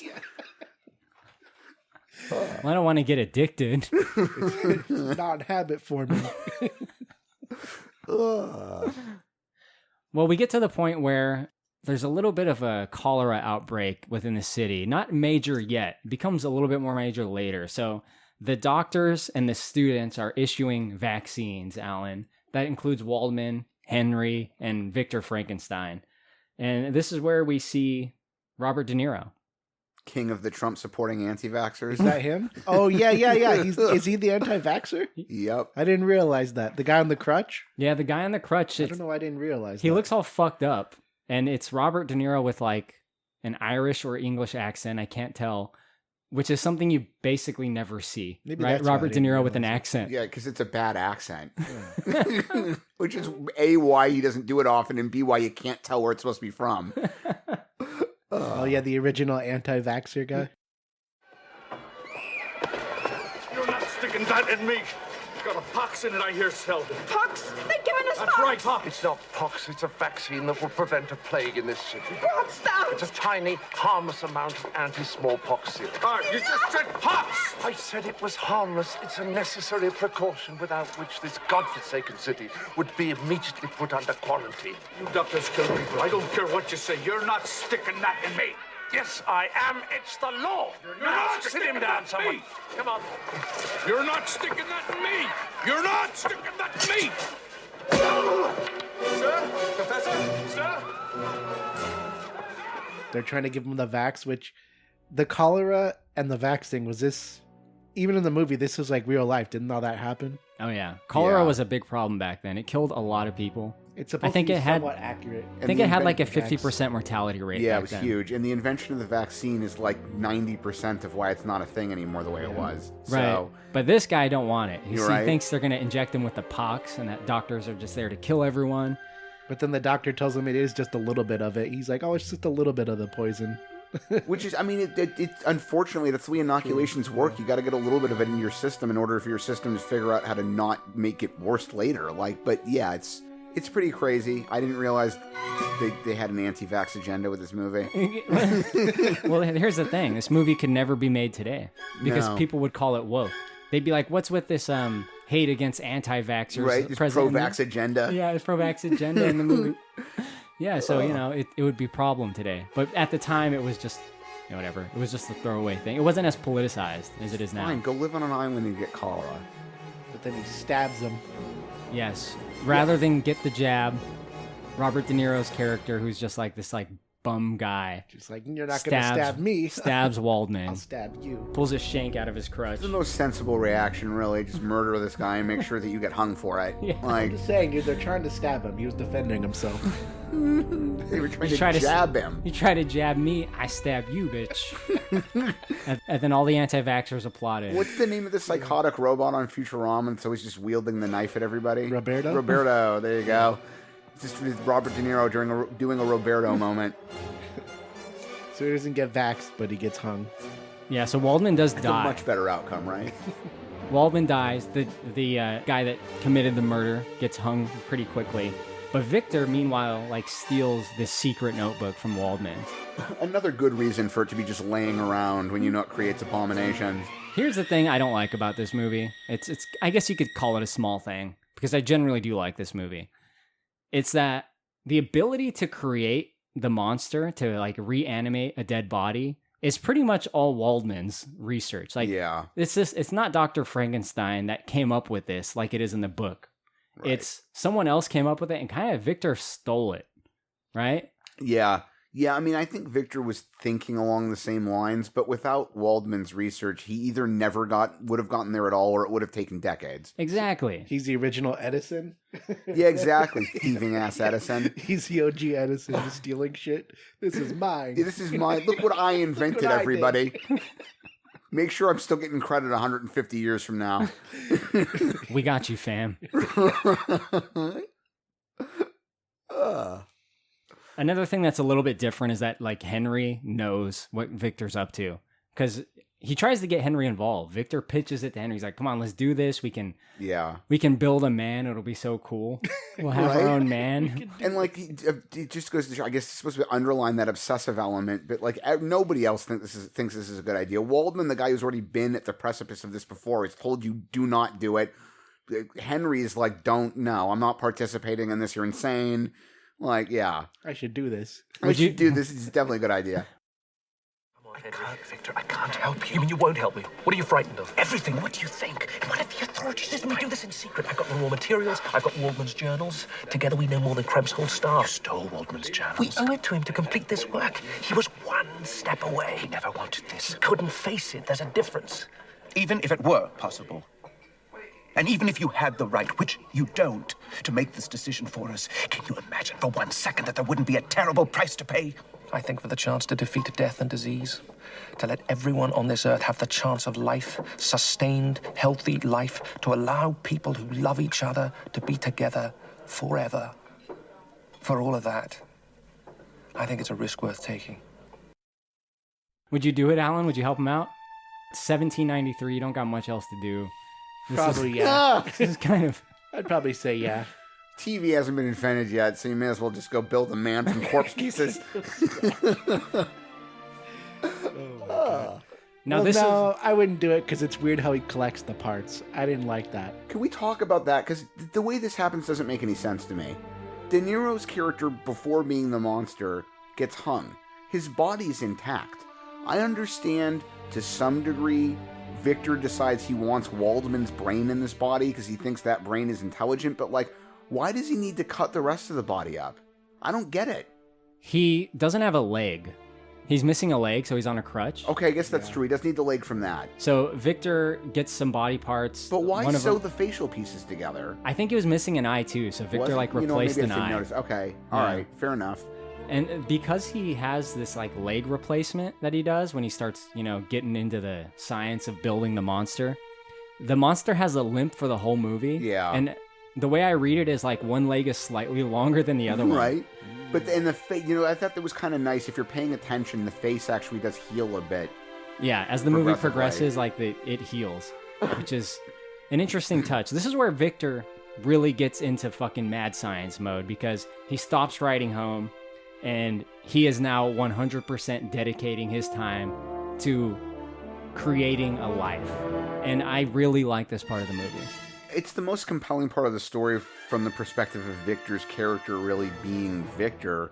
I don't really understand how he thinks he's going to apply. Is he going to dig his mother up and do this to her? Like, it's pretty nightmarish to think about. I think enough time has passed where he probably doesn't want to deal with that, like... right, just decomposed corpse? Decomposed corpse. Yeah. very weird. Doesn't your brain decompose too? Oh, like, yeah. And also, they know after a now certain that point, you after can't do anything. your brain's useless after like 12 minutes, I think is what it is. It's done. It's too fried to ever be brought back. So even if he could do this, he like can't. Yeah. Yeah, I mean, you may be able to make the muscle tissue work again somewhere, but the brain, once the brain's done, it's done. Yeah. But in the context of this movie, he does grab Waldman's brain because he wants the very finest brain for his creation. And he puts it on ice. Yeah, and then he puts it in basically De Niro's body, right? Yeah. So De Niro's just like this beggar guy around town. And he right, look, we talked about, he gets killed, he gets hung because he stabs Waldman. But now he's going to use mostly like this as the template for his creation. Victor is adding parts and kind of, he exchanges the brain. Yeah. And this is where mad science ensues. This is like, he collects amniotic fluid in just utterly massive quantities. I mean, they do show you how he gets a little bit of it, fine, from an actual live childbirth, but like, he's got a tank that must have hundreds of gallons of it in. It's like, how much of this have you been collecting, dude? Yeah, he gets a lot. Flesh nutsack thing. Yeah, and his giant fleshy nutsack. nutsack. It's like a womb's nut. Yeah. The electric eels are a key component in his activities. Yeah. It kind of is a little bit of a throwback to the 1931 movie. Nothing to do with the book, but lightning is like the key component. Like the monster has to get like elevated and struck by lightning for it to like Yeah. But give the him... birth process in the book's like a paragraph.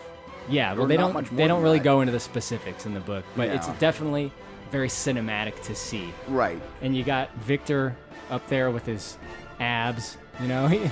I was gonna You bring gotta that get the up. shirtless brand in there. Yeah, he has to like have like the shirtless thing, and like, why do you have to like?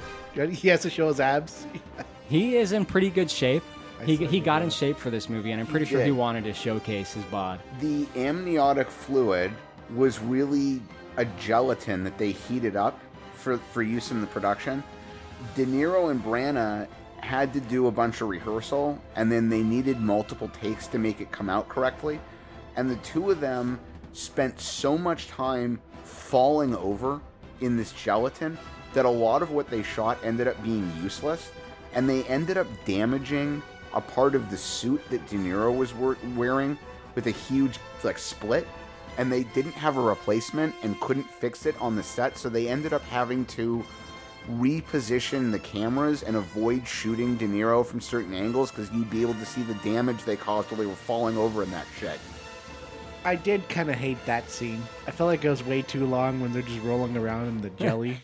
Like Steve said, it's like, bro, I get it because they show them like struggle, but they struggle for like 5 minutes.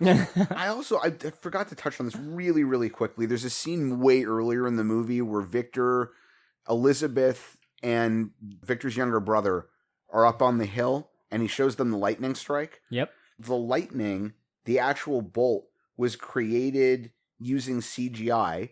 It was actually one of the first times ever in movie history that they'd created lightning in that particular way using computers, and it was such a new thing just to get that one little effect in there that the post-production people had to write new software in order to be able to do it, which I think was very interesting. But anyway, back to the birth. The monster's born.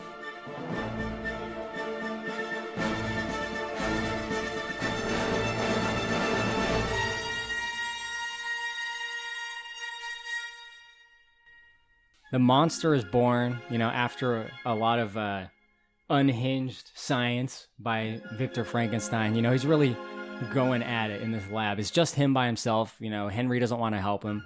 And we got the monster in the tank, and he's like reviving him. And it kind of culminates with the monster opening his eyes and then like exploding out of the tank. And this is where they just got this fucking greasy fluid everywhere. Just this, like the whole lab is basically covered in this fucking baby oil. It's like P. Diddy's estate in there. Such perfect timing for this podcast, yes. You could call it a freak off. Do you think they bought it in bulk at a Costco, which, by the way, does not sell baby oil? I don't know. Right? P. Diddy was getting baby oil like he was getting the amniotic fluid, just like underground dealings. You know, that should be his defense when he goes to court. It's like, look, I wasn't having weird debauched sex parties. I was making a Frankenstein. Ask Robert De Niro. I was going to recreate the scene from 94 Frankenstein, okay? I'm a huge fan of Kenneth Branagh's version of Mary Shelley's Frankenstein. Well, like the lab is already like so gross, right? And like it just things are like rusted and old and fucked like up. that. The attic space is just a great set. Yeah. The booming music is pretty cool, but it's just so greasy in there. One of the monsters one is so fucking greasy, dude. And he has no shirt on. And you see De Niro's dick a couple times in there. Yes. Dick De Niro. So yeah, he starts to help up the naked monster, and this is like the one moment in the movie where you see like Dr. Frankenstein, Victor, like trying to be nice to it, like having like good feelings about it, but it Yeah. only lasts for like 5 minutes. Right? Yeah, and it just immediately goes into, well, at first he thinks, because there's a little bit of an accident, and the monster gets caught up in a hoist mechanism that Yes. pulls him way up to the ceiling, and Victor thinks he's dead. Now, here's something. Real quick, it's like these like chains, right? It's this Yeah. these chains that like can lift things up. It's like this, like you said, a hoist mechanism, and like he kind of like uses it to balance the monster to stand up. Yeah. And then it just goes wrong. Goes wrong, and it pulls him. I want to see what you think about this, because I'd never thought about this, and I think it's bullshit. The two guys who did the commentary on the Arrow video DVD or Blu-ray release that I was watching, there's a moment when that's happening where De Niro gets hit on, or the monster gets hit on the head while he's getting hoisted up toward the It's ceiling. like a piece of wood falls on him. Yeah, the two commentators contend that the reason the monster then needs to learn to speak and stuff is because in that moment he gets brain damage. And I think that's bullshit. It's a sewn together monster with a dead guy's brain in it. I don't think he got any brain damage. I just don't think he could speak. I think you're right, Steve, but I thought it was weird that they put that small part in. Like, Yeah. Why did he need to get hit by that? Well, I think they're wrong, first of all, I Steve. agree with you. But Victor Frankenstein, for a moment, believes that has killed the monster. Yes. Yeah. And so he goes from this fatherly, like, I should help this thing, to, all right, well, I guess it's dead, but it seems like it's probably for the better. It seems like this is the moment. Guess it's dead. Right? It seems like this is the moment where he's finally willing to accept that Waldman was right, and what he's created is a fucking monstrosity. And but then when he realizes the monster's gone, well, it's weird. He bounces back and forth between, I should go kill this thing, and, well, as long as it's not around me, then I'm fine with wherever it went. That's like the book angle. Yeah. Right? He's just like, well, I guess it's just gone. Well, I'll never yeah. have to worry about that again. Yeah, I'm not going to do that a second time. See you later, monster. Like, you can't prove I made that thing. Right? And then becomes so obsessive, after some other things we'll talk about happen, becomes so obsessive he decides he's got to chase this thing across the Arctic. So, it's like, I don't know. It's an awful roller coaster ride of opinions about the same being.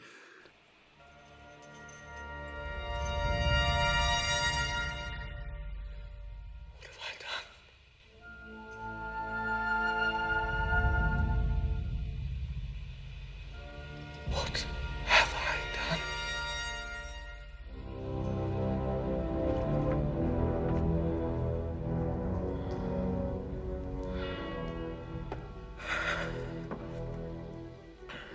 Massive birth defects, greatly enhanced physical strength, but resulting reanimant is malfunctional and pitiful and dead. Tomorrow this journal and its secrets must be destroyed. Forever. Victor is not happy at this point. He realizes that this was a bad decision. He goes, what have I done? It's kind of like that moment of realization, right? I think this is like a classic Frankenstein trope, right? The doctor makes the monster and is like, what have I done? This is a fucking mistake. But he thinks the monster's dead. He goes and takes a nap, wakes up to see the monster like basically at the foot of his bed. Like, okay, this thing is not fucking dead. And we get to see the monster properly now. We didn't really get any close-ups before now. So we get to see the deformity of De Niro in this makeup. And this is a totally different version of the monster from what we've seen in the past. Obviously very different from the Boris Karloff version. It's also quite a bit different from the way he's written in the book. Very different. If you look at any like quality illustrations that are actually based on Mary Shelley's description, it's not that. It's not that, and I'm going to talk about that in a sec. I just want to get Alan's take real quick. Alan, what do you think about the the look of Robert De Niro as the monster? Thought it was fine. I mean, I thought that's how it would look. Like if he did that, he was all stitched up. He's Frankenstein. He was I think pieced it together. looks like Robert De Niro with stitches in his face. Yeah, it was kind of maybe a little low effort, but the idea was fine. I was gonna say, is he supposed to, not in this movie, but he's supposed to be green?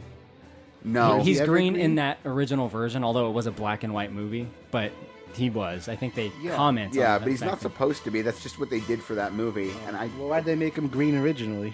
They changed everything. Yeah. Okay. Yeah, I mean, part of that, I'm not sure this is correct. I'm guessing, but that part of that might have been because of the way color gets picked up in black and white film. They might have done it to make his skin look more like it was corpse skin, but I'm not actually sure if that's really why they did. Well, this was fine. I had no problem with this. He looks like a monster. In the book, he's very different, and we'll talk about that now. There's a very, very talented, I sent you the wiki article about it, Corey, which I know you looked at. There's a really talented artist who unfortunately has passed away. His name is Bernie Wrightson. Wrightson did a lot of work on comic books, including the Creepshow comics, so he was really good at drawing like monsters. He was commissioned to do the artwork for a graphic novel or comic adaptation of this during the 80s, and he went through Mary Shelley's description line by line and tried to do all the illustrations as close as he was capable of to her description. It looks great. If you want to see what the monster's probably supposed to look like, look up Bernie Wrightson's version of Frankenstein. In the book, he has yellow skin, Alan. Yeah. It's not green, it's yellow. It's like gangrenous. And That's it's- probably the most realistic. Yeah. And it's yellow because it's like corpse parts, right? Yeah. Think of rotten flesh. It's rotten flesh reanimated.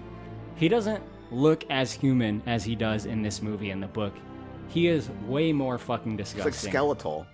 He is 8 foot tall, and the reason he was made to be so big is because it would be easier for Frankenstein to do the work. Yeah. Like with bigger parts, because he said like all the microfibers and components of a human body are too small to manipulate, so he had to make them bigger. In fact, in a weird way, Frank Langella's Skeletor mask from the Masters of the Universe movie is closer to what Frankenstein's supposed to look like than what they did for this movie.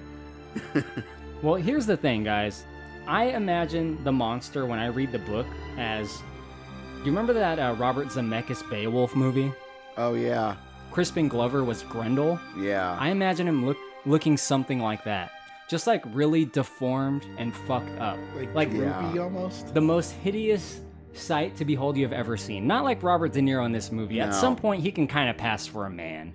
You know, as He his just has like stitches. Like, okay, you're kind of messed up. He was already gross and he was a human, you know? Yeah, right? No, that's a good one. I really love Wrightson's illustrated version, but I can see that. That's a good point of comparison. I feel like they relied on the stitches too much. Like there was no They rotting did. flesh. Yeah. They've never really done a book-accurate depiction of the monster. Right. Because the monster is huge and so gross. This guy's, one, he's never going to pass for human. No. And two, it's like when you see him, it's like the most horrifying thing you've ever seen. Like he looks like a legitimate monster more than a man. Yeah. And that's why everyone is fucking repelled from this guy. People are revolted by the sight of it. As to where in this, he kind of can pass as a guy sometimes. People don't always see him and run. You know, he is fucked up looking, but there's never really been a version that is as fucked up as the book.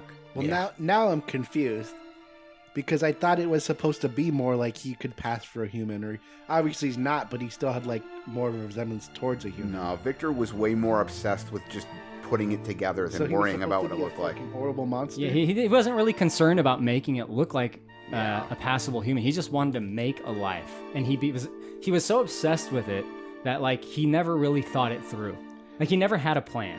But I've never seen a version where it's like you're saying, like where he's like a monster. That's what Corey was saying, because they've never done it yeah, properly. he always kind of like looks like a human. Never really done properly, at least in any version that I've seen. So you want to see like a real messed up like Frankenstein monster?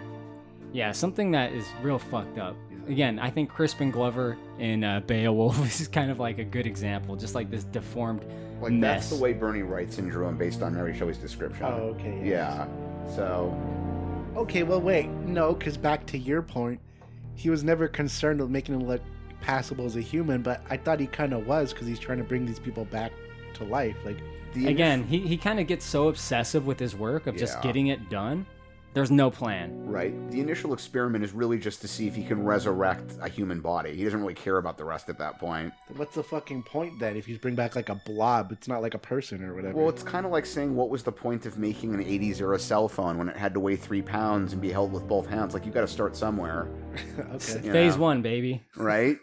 Okay.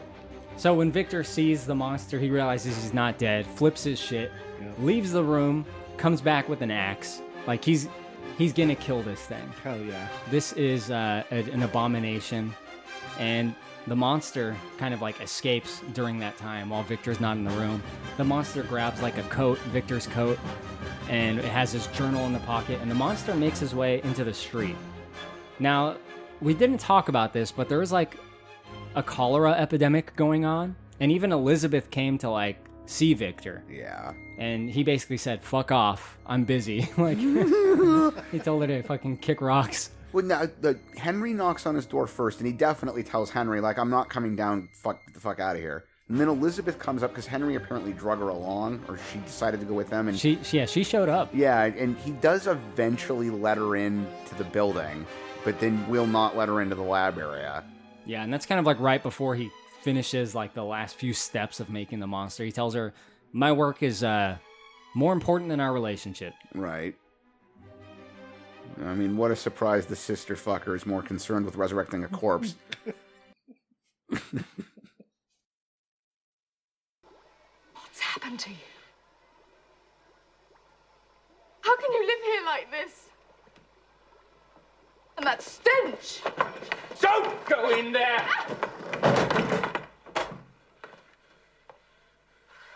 We have to leave. It isn't safe. No, I have to stay. Even if it means you'll die? Yes. Well, let me help you. No. That's impossible. We made a promise.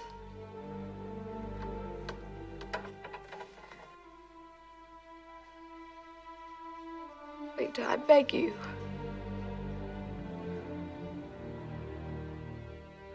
Look, I know that this is difficult for you to understand, but I cannot abandon this work now.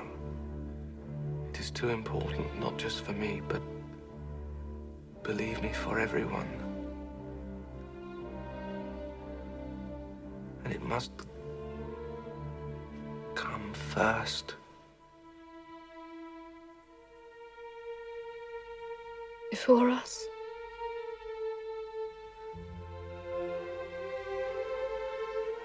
Elizabeth, I love you so much.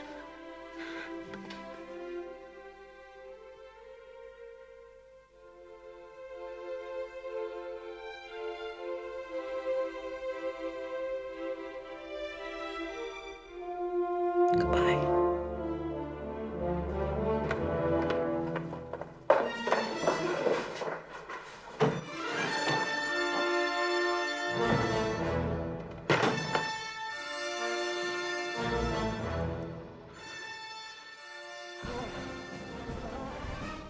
Robert De Niro as the monster is now in the city. He's all on his own. And what happens there? He escapes by pretending to be dead. He jumps on one of the carts. With all Quick the dead thinking people. for a newborn, huh? Yeah.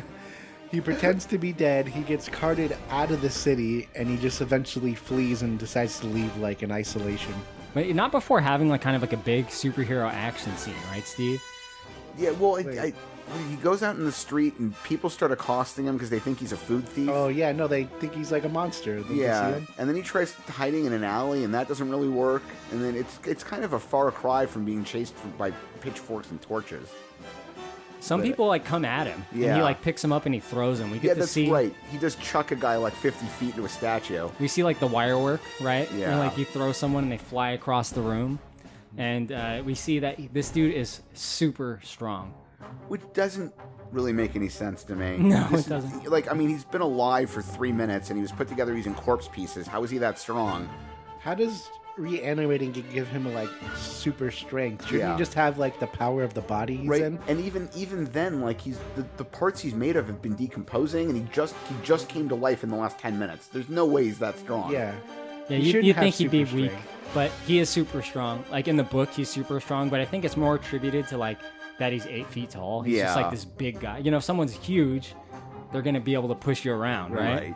They weigh more than you. That would have been a good casting for Shaq. I mean, you wouldn't have wanted No, it wouldn't have. Why are you guys talking about Shaq? Well, hold on. I was just going to say, you wouldn't have wanted him to speak, but if you'd put someone that size in the suit, at least it would have looked correctly. He's huge. But the more you whine, the more bigger I get. And the more bigger I get strong. And the more stronger I get, nobody can stop me. When it came to the scene where he says, you know, I speak and I read and I know the ways of man. Yeah. If Shaq delivered that line, I would have been out at that point. No. You would have had to do it Vader style. You put him in Shaq can read. Right? No, you would have had to do it Vader style. You put him in a mask that covers up what he's really saying, and you have someone who can actually act of it later. James Earl Jones. Yeah, exactly. You know?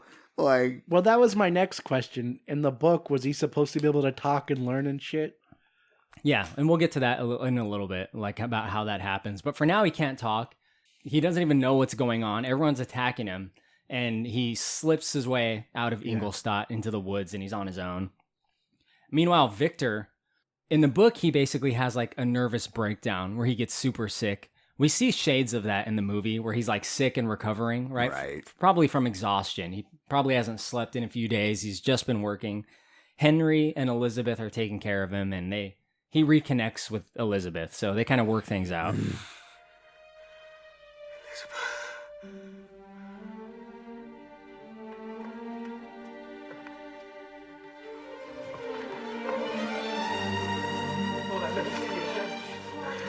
Oh, please, forgive me. Of course I do, of course.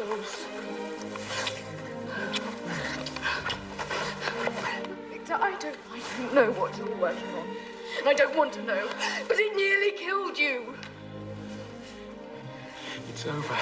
It's finished. It should never have started. It's dead. It's dead.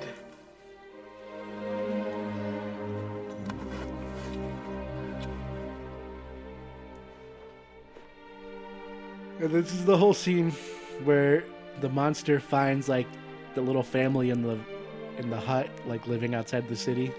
Yeah. So the movie spends a lot of time there. I mean, proportionally. The book spends a lot of time there. This is where, of course, it's kind of like famous in the book where the monster observes humanity, right? Yeah. Kind of secretly watching them. He's like learning from them, like, oh, look, people. Exactly. And Steve, I want to toss to you for this. Like, what's your take on this scene? I know it is a little bit different from the book, but I think the core components are kind of like there. Yeah. I mean, it's useful for narrative development, you know, that he's getting some exposure to what people are, and this is kind of sort of what I'm supposed to be, and, you know, learning to behave more. It gives him an opportunity to learn by proxy how to read and say words, because he listens in on this kid being taught. It felt like it dragged on a little bit for me. This movie seems to slow down in certain parts more so. There are areas where I felt like it should have spent more time, and other areas where I felt like it dragged on a little bit, and this is that part. Like, he does help the family out by pulling all of their I think it was their potatoes out of the frozen ground so that they can actually have some food to harvest and eat, which is nice. Gives him, here's this first little shade of the monster having a sense of humanity that seems to be kind of ingrained, and that is there in that brain without needing to have been taught. And then the kids think that he's some kind of friendly fairy, which the good spirit of the forest. Yeah, and I can understand why the parents would go along with that in front of the kids, because you don't want to frighten the kids. But, like, it's got to be pretty strange from an adult's perspective that something like this dude and his wife could not dig these potatoes out, and then they wake up one morning and they're all just out in the field. In baskets? In baskets. You're not really curious about why someone would do that for you and not tell you who they were, or then subsequently steal all your food. It's kind of a weird way to do that. I would think that if that were me and my wife, I'd be freaked the fuck out. Like, who did this and why? And are they coming back to, like, rape my kids and wife and murder me? Assume the worst. Yeah, like I would probably assume the worst. And then they do end up assuming the worst later, even though the grandfather tries to tell them otherwise. They must be gifts from the good spirit of the forest. Father, nothing in this life comes free of cost. I would like to know who and why. Was it, Grandpa? Was it? Was it the good spirit? I believe it was. Will you stop filling their head with nonsense? But yeah, he hangs around. The kids assume that he's now the spirit for spirit, and then eventually the monster comes across either the husband or the wife's father is a blind older man who plays the flute in the woods by himself. And again, not much to do back not then. much, especially if you're a blind elderly person. Yeah. You're not a lot of use on the farm. I kind of want to do that now. Right? Yeah, I mean, I do too. Well, you give me enough beers, you'll find me out in the forest playing a flute.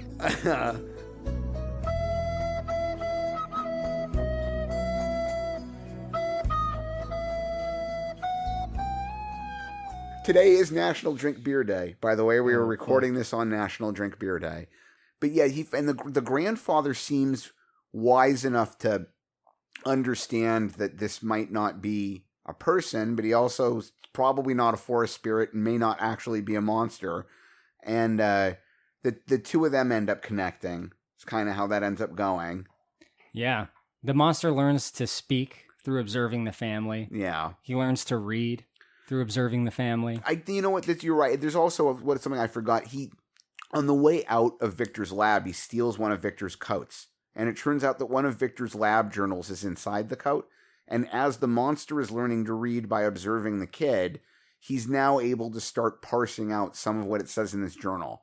And it's during a portion of this period where, by looking at diagrams and reading whatever he's capable of actually understanding, that he figures out that he's basically an assembly of corpses. He's something that somebody else put together and brought to life. Yes. Yeah, he figures it out. Yeah. In the book, the monster observes them for a very long time. Months, maybe even a year. Yeah. So he's doing this for a long time, and he has a plan in the book. In the book, he intends to reveal himself to them by waiting for the family to be gone until it's just the blind old man, and he's going to go and introduce himself and hopefully become a member of their family. Yeah. That's his big plan. Something like that does happen in the movie too, but in the book, he's like really waiting for the right moment to kind of explain himself, to, obviously talk to the guy that doesn't see him and freak out because he's blind.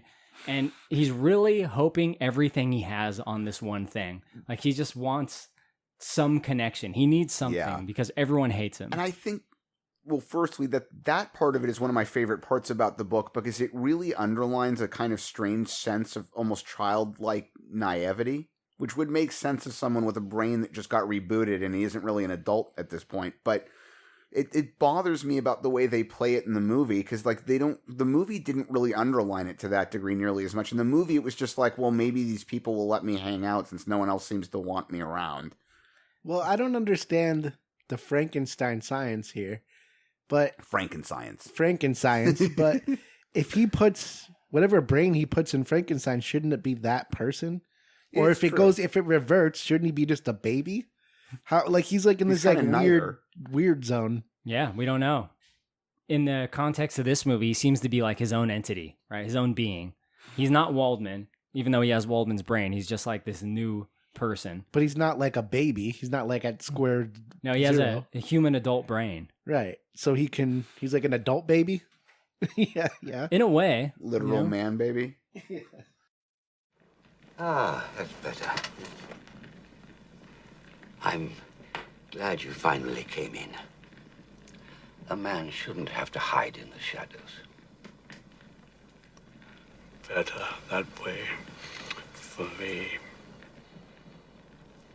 Why? People are afraid.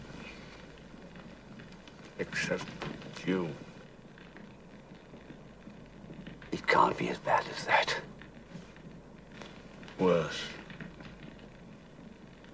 So the monster, he goes to see the old man because the family gets confronted by their landlord who like manhandles the old man. So the monster kind of sees this injustice and comes to his rescue, right?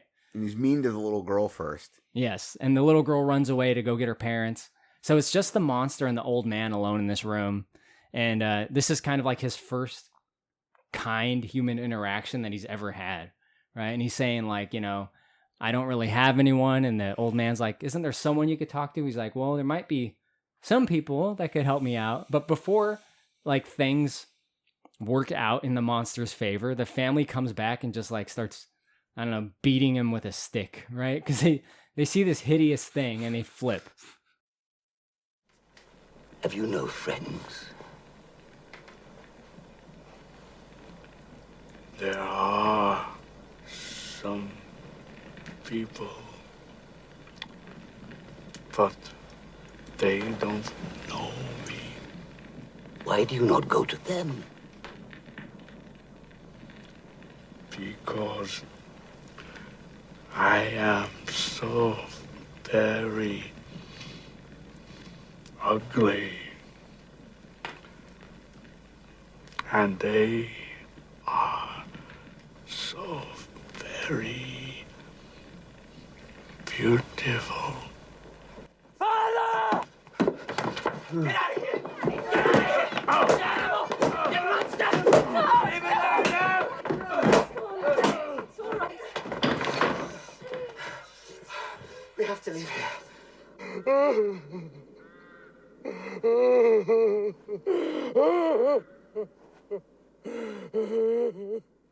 It really takes a toll on the monster, and he runs away to the forest and starts ugly crying.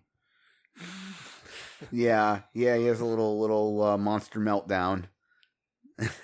Then ends up burning their empty house to the ground.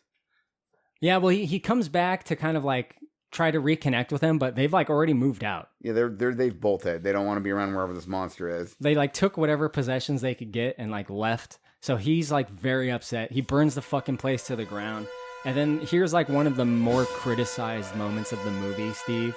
This is like a moment where when someone reviews this movie, they'll usually point to how stupid this is, where it's the close-up shot of the monster and he's like, I will have my revenge. Yeah, it's a very cartoony moment. I mean, more in place in like an episode of Family Guy or something. I will have revenge. Frankenstein!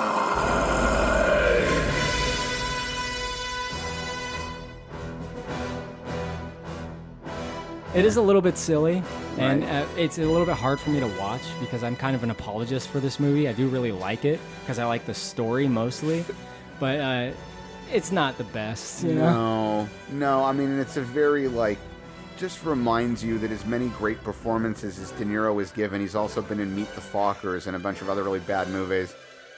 Kind of weird they chose him. I think we said that several times. It was not a good choice. Who would have been the best choice in '94, Steve? Don't say Shaq. I'm No. Dolph Lundgren. It depends a little bit for me on whether I must break you. Right? Yeah, there you go. Because I think there's two different routes. Route one is you just put somebody huge in a suit or whatever to make him look the part, and then you dub it. Or option number two is you use a real person who's going to act the part out. And there's nobody I can think of in Hollywood and during that era who's big enough to pull off the aesthetic of it, who also would have been a good enough actor to carry the weight of the part. What about Stallone? He had that rah-rah. Oh my God, no, that would have been way, way worse. I'm the law. I'm the law. Yeah, I am Frankenstein. When you can actually get him to enunciate words enough to actually understand what he's saying. Blah, blah, blah, blah. See, it's perfect. Maybe I'll fight Frankenstein, maybe I won't. It's a really good question. I honestly don't. Off the top of my head, I'm not sure I've got another choice that really I would have been fine with. I just feel very strongly that De Niro wasn't it. All right. I don't know what was, but I know what it wasn't. Right? Yeah, I'm not sure what the right answer is, but I know this one's wrong. It's like when you're taking the multiple choice test. You're classic like, I don't know the answer. critic. It's definitely not C. This one, yeah. Right? It's definitely not fairy. Yeah, it is a good question, though. I mean, yeah, I don't know. Well, after his declaration of revenge, he hoofs it over to Switzerland, a long and perilous journey. Now, in the book, the monster is like kind of invulnerable, right? Yeah. The hot and the cold don't affect him as much. He's obviously super strong, and he's remarkably fast in the book too. Which also doesn't make sense. He's still made of human body parts. If you're out in below freezing weather, you're going to get hypothermia. You're going to get frostbite. Like, being a sci-fi corpse creature doesn't protect you from that. That was something I thought of. Doesn't he still have to eat and drink? Yes, but his needs are not as severe as regular people in the book. Which, again, makes no sense. He can eat, like, what they call, like, coarse food. Like, he can eat acorns and survive off very minimal stuff. Because he's the monster. Because he's dead. He's already dead. And again, like, if those parts are either those parts are alive or they're dead, and if they're alive, they need nutrition, and if they're dead, the body's just going to come apart. So, like, pick one. Quickly! She's here! She's here! We got your letter! We got your letter! It's the first one I was allowed to read! Congratulations, Elizabeth. I'm happy for you. Thank you, Justine. Oh, is that the locket? Oh, look how handsome Victor is. Elizabeth, can I take this to show Peter? Yes, but Willie, it's not a toy. Let him go, let him go. Don't dawdle, William! So we kind of switch back to Victor and his family. Elizabeth returns home first, back to Geneva. She shows little William the locket that Victor gave her, which has a picture of Victor inside of it. And he runs off, but he runs right into Dracula himself. The monster. Yeah. I was going to call him Frankenstein, but I switched it up. I have had to stop myself from doing it a few times. Yeah. I'm going to keep doing it. Like, Elizabeth is the only one in that moment who's thinking clearly. She tries to stop him. Like, I don't want him running off into the forest blindly with my locket. And the father, Victor's father and William's father, is like, just let him run off.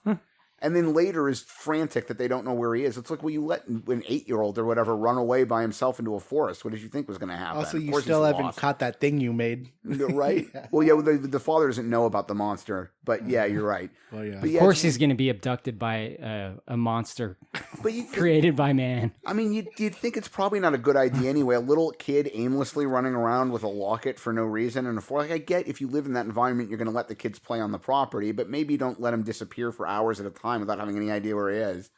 Kids used to be able to play outside, Steve. Well, I remember that era. I do, but Steve was alive in 1793. Well, I was alive in an era where kids were outside a lot more than they are now because they weren't inside all the time with their fucking tablet or whatever, saying things like Riz. You think little William should have been an iPad kid? No, no. But I think he probably shouldn't have been allowed to go unsupervised for half a day in a forest by himself. Yeah, forests are pretty sketch. Yeah. Maybe tell him to play on the lawn. How about a compromise? If the forest is anything like the Sega CD game, there's fucking giant spiders out there, dude. Right? I mean, you need to have skills to survive in a forest. I don't know. I mean, little kids just historically are not real responsible about their behavior.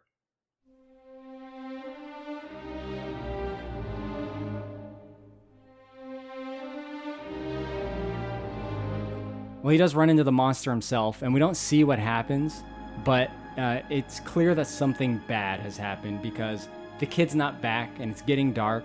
They send out a search party. Everyone is freaking out. And Elizabeth returns home with his corpse cradled in her arms. And the little boy is dead. This is a little kid, like a little 9-year-old kid, something like that. Yeah. He's dead. And we know the last person that saw him was the monster. So I think we know pretty quickly that the monster did this. Now he's a real monster. This happens very early in the book. It's not a third act thing in the book. It's like first or early second act. The kid ends up dying because of the way its chronology plans out. Sort of, yeah. And they actually kind of like you see it, so to speak, in the book as to where he describes it in this. But like basically the monster sees the kid and is like, oh, a child. Maybe I can like take this kid and like raise him as my own and he won't hate me. The monster just wants someone that he can live with that won't hate him. And in the book, in the movie, it's basically like I saw Victor's face in his face, so I killed it. Yeah. Yeah. Well, he sees the locket too. But yeah, William is dead, and it isn't long before someone is blamed for this crime. Right, Steve?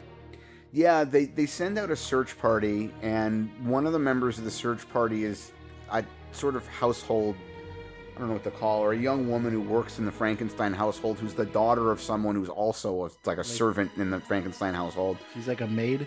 Yeah, and she's obviously been in love with Victor since she's about Victor's age. They were all kids at the same time. At the beginning of the film, you see her being a kid. with Victor and Elizabeth, and she's obviously in love with Victor, but Victor never had any interest in her. Well, he's got primetime Helena Bonham Carter around the corner. Yeah, I mean, he's more interested in banging his sister. Dude, Helena Bonham Carter in 94 looks... Oh, she's gorgeous. Really good. But if she were related to me, I still wouldn't want to put my dick in her. If she was my adopted sister, it might become a Pornhub scene. That's all I'm saying. Right? Yeah, so she goes out looking for the kid and apparently doesn't... Well, she gets so exhausted, she walks into a barn or some kind of abandoned building and decides to take a nap and isn't around to realize that the body has been found. And the monster comes across her, leaves the locket that William had taken from Elizabeth with this sleeping servant girl. And then later on in the movie, there's a moment where this young woman's mother is asking Victor and Elizabeth to go back out and figure out where she went. And then law enforcement people arrive and say, well, while we were out searching, we found this chick sleeping in a barn with this locket. We think she's the one that murdered the kid. That's some pretty advanced thinking to blame someone for a murder. Yeah. That's basically exactly what happens in the book. She gets blamed because the locket, like the key piece of evidence is the locket is in her pocket. Yeah. And she's like, I have no idea how it got there. Right. And they're like, well, you must have killed him and stole it. Because in the book, it's like a very valuable piece of jewelry. But it's very weird that, like, this young woman who's been with the family since she was a kid, whose mother's worked for them for years, who's never been violent, who's always taken care of the family, and who was always loving toward the kid, the family doesn't say anything.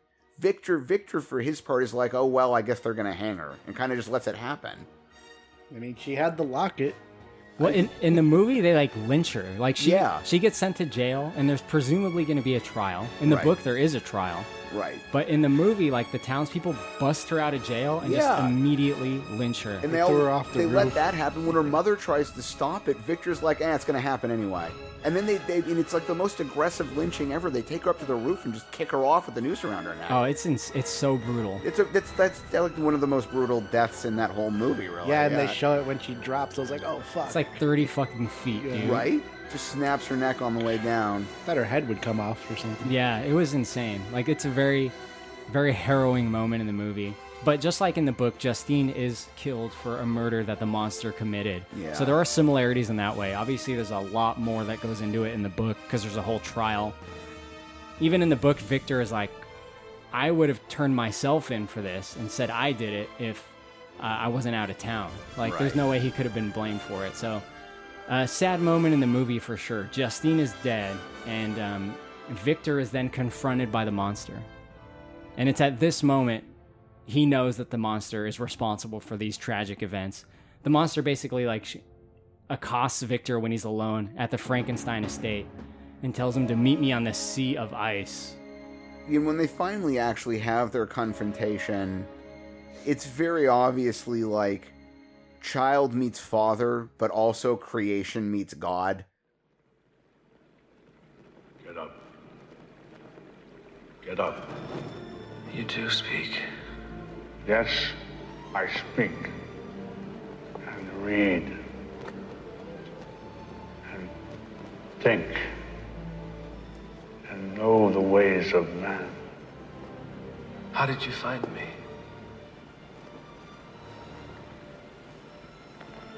Your journal. Then you mean to kill me? No.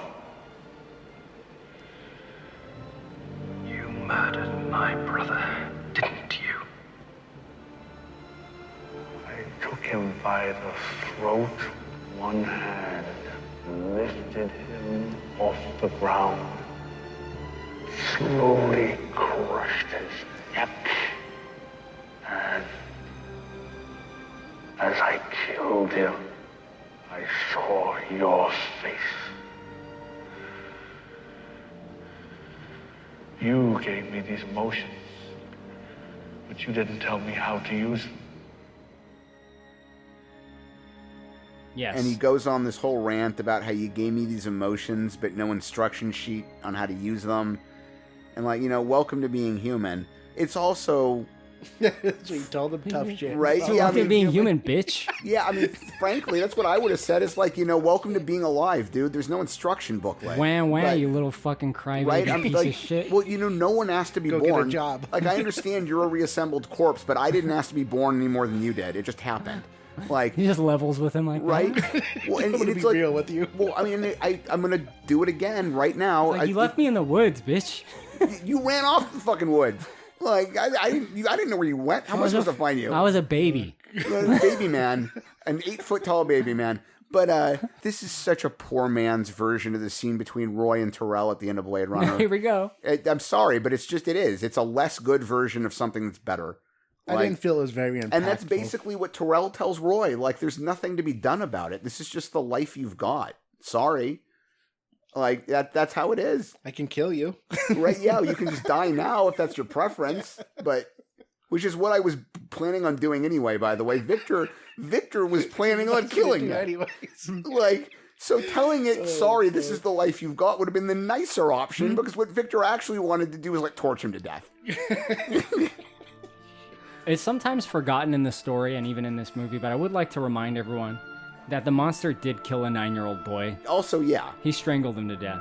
Right? So he's a piece of shit. Right? He did frame the other chick. He does need to die. And, like, he's slightly sympathetic, right? He's had some hardships, but it doesn't fucking matter, right? You have killed a child. This dude should not be around. And his complaint is not, by the way, that Victor reassembled them from dead people parts. His complaint is that you made me alive and I don't know how to be alive. That's just existing. Teenage angst. Right? Yeah, it's like listening to a born. 12-year-old, which I guess is actually the most clever part of the whole thing, because that's kind of where he is developmentally. But still, it's like listening to an 11-year-old bitch about how he has to deal with life. It's like, what do you want from me? Now 2 people are dead because of us. Why? There was something at work in my soul which I do not understand. What of my soul? Do I have one? Or was that a part you left out? Who were these people of which I am comprised? Good people? Bad people?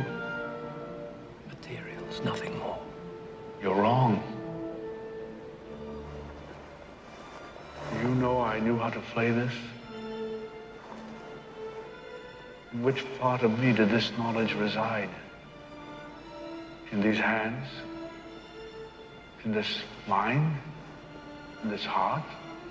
And reading and speaking. Not things learned so much as things remembered. Trace memories in the brain, perhaps. Did you ever consider the consequences of your actions? You gave me life, and then you left me to die.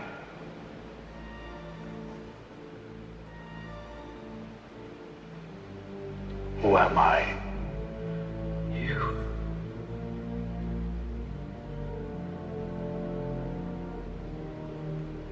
I don't know. So you don't like their conversation, Steve? No, I think it's hammy, and the monster is not, partly because of what you said, he's a murderer at this point. I think it's hammy, and it's not sympathetic. It's just like, that's existing. Every living thing in the world is in the same boat you are. Sorry. I have to go kill someone. Right? No, I'm not you don't gonna get do to that. murder things and be angry at God because you exist. Why? Like, yeah. I do kind of like the scene where they talk. It's like a moment in the movie that was almost like you've been waiting for. So I like it in that sense. I like some of the discussion, but it is very different than the book, right?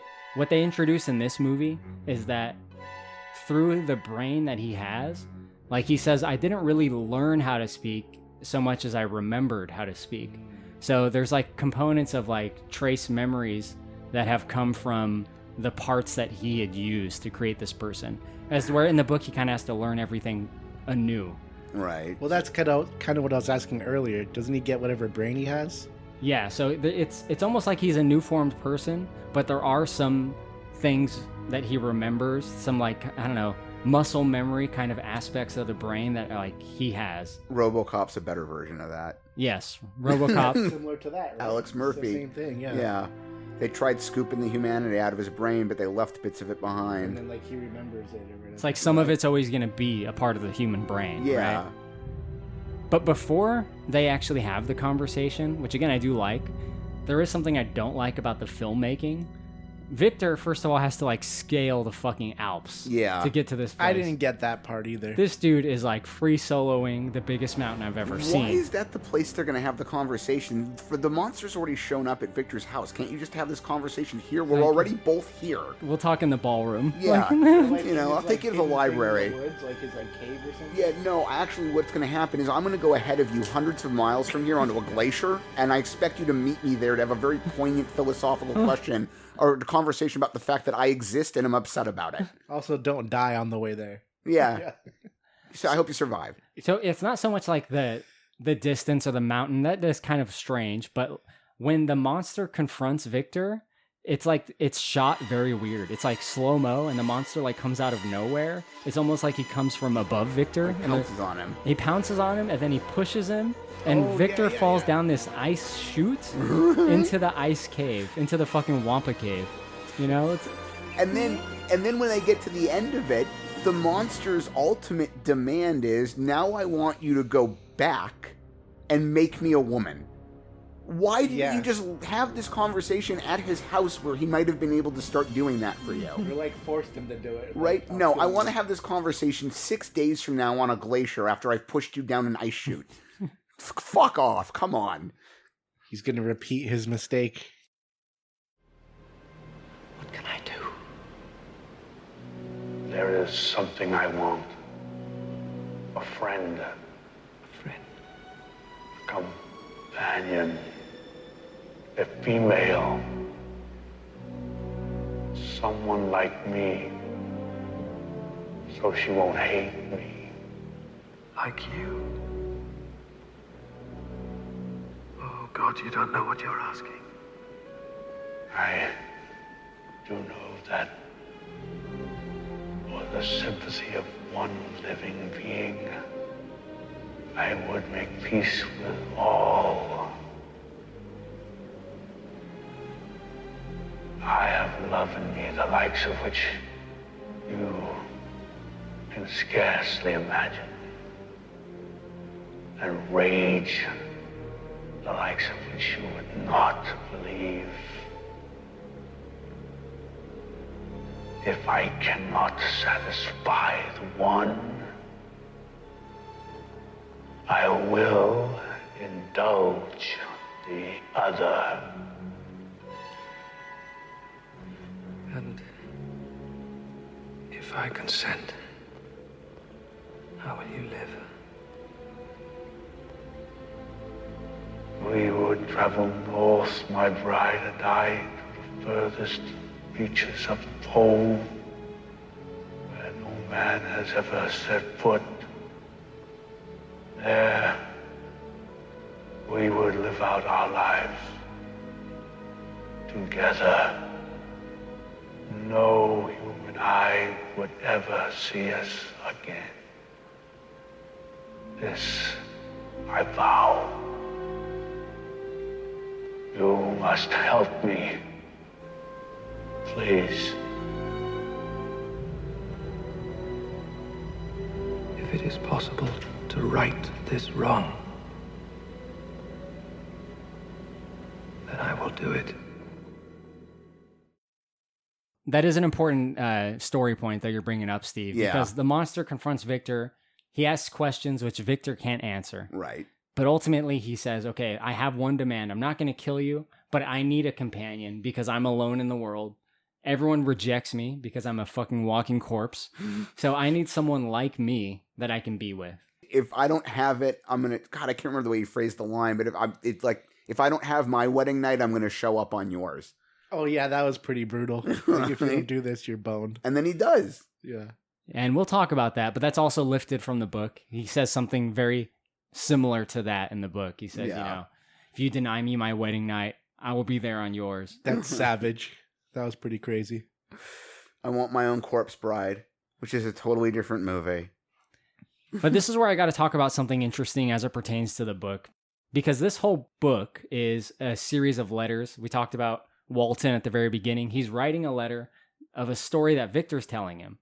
Victor starts with telling him his own story.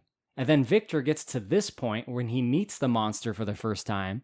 And this is where we get all the backstory of the monster in the book. The monster tells Victor about everything he went through to try to get some sympathy from Victor. Fucking Inception over here.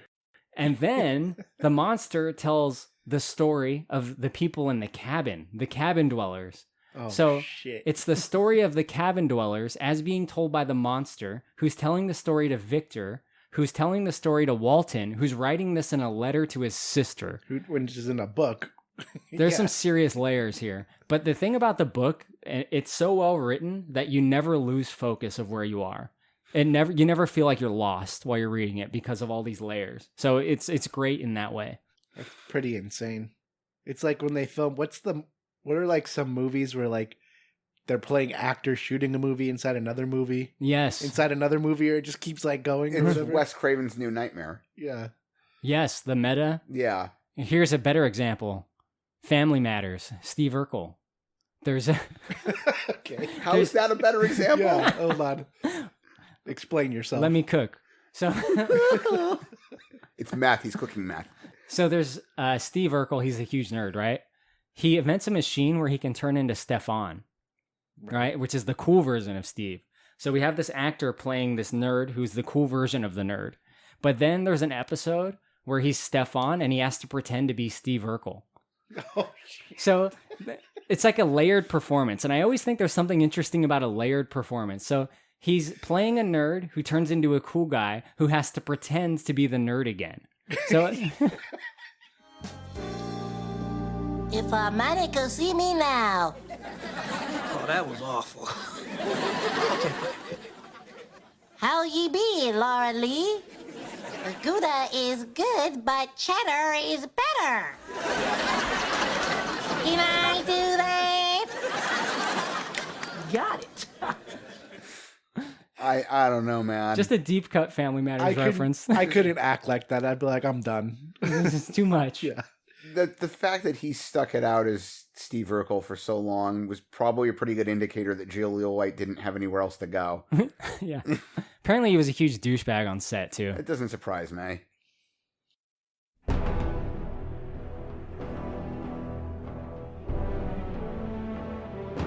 So we're in the throes of it now. The monsters told him everything. He's killed people.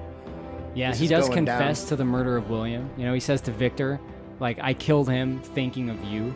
It just makes it even more ridiculous. He drags Victor all the way to this fucking glacier to have a conversation they could have had weeks before at Victor's house, wherein he complains about being alive, admits to murdering Victor's younger brother, and then demands a wife. He wants a bride of Frankenstein. Yeah, I'm sorry, but this is where this whole thing really starts to fall apart for me. This could have been an email. Yeah, this could have been an email. This could have been a 6-minute conversation at my house where we already were talking to each other. By the way, I'm not really in the mood to do you favors after you stalked me and then killed my younger brother. This is book-specific stuff, though, so I think Steve's problem here is with the general story rather than the movie stuff, right? Yeah, and it's not even... there's a lot about the story that I like, and I think Mary Shelley did a really nice job with the writing, but you're right. It's a problem I've got with this portion of the story. I also have a problem with the way they implement it in the movie, but yeah. We're going to get to some definite movie-specific stuff here, because Victor reluctantly agrees to make a bride of Frankenstein. And with the Marge Simpson hairdo and lightning bolts. Exactly. Which also happens in the book. He does reluctantly agree. In the book, though, he's so fucking aggressive with the monster. He sees him and he's like, now that we're here, we're going to fight to the death until one of us or both of us are fucking done. I wish they had done that in the movie, frankly, because that's the part of this whole... The one part of this chunk of the story in the book that I like most is the fact that Victor reacts that way. Yeah. It's the only reaction that makes any sense. Like, you were an accident to begin with. You showed up basically just to bitch at me about being alive. You murdered my younger brother. I'm done with you. I'm gonna fucking kill you. Yeah, and he's so, like, aggressive in the book and angry, which he has a right to be angry for his brother's death and then Justine's as well. It's But, true like, also, yeah. he knows this guy is super strong and he doesn't give a fuck. He's like, I don't give a fuck how strong you are, bitch. I'm gonna whoop your ass. Right? Either you're dying or I am, and in neither of those cases are you getting a zombie wife. Sorry.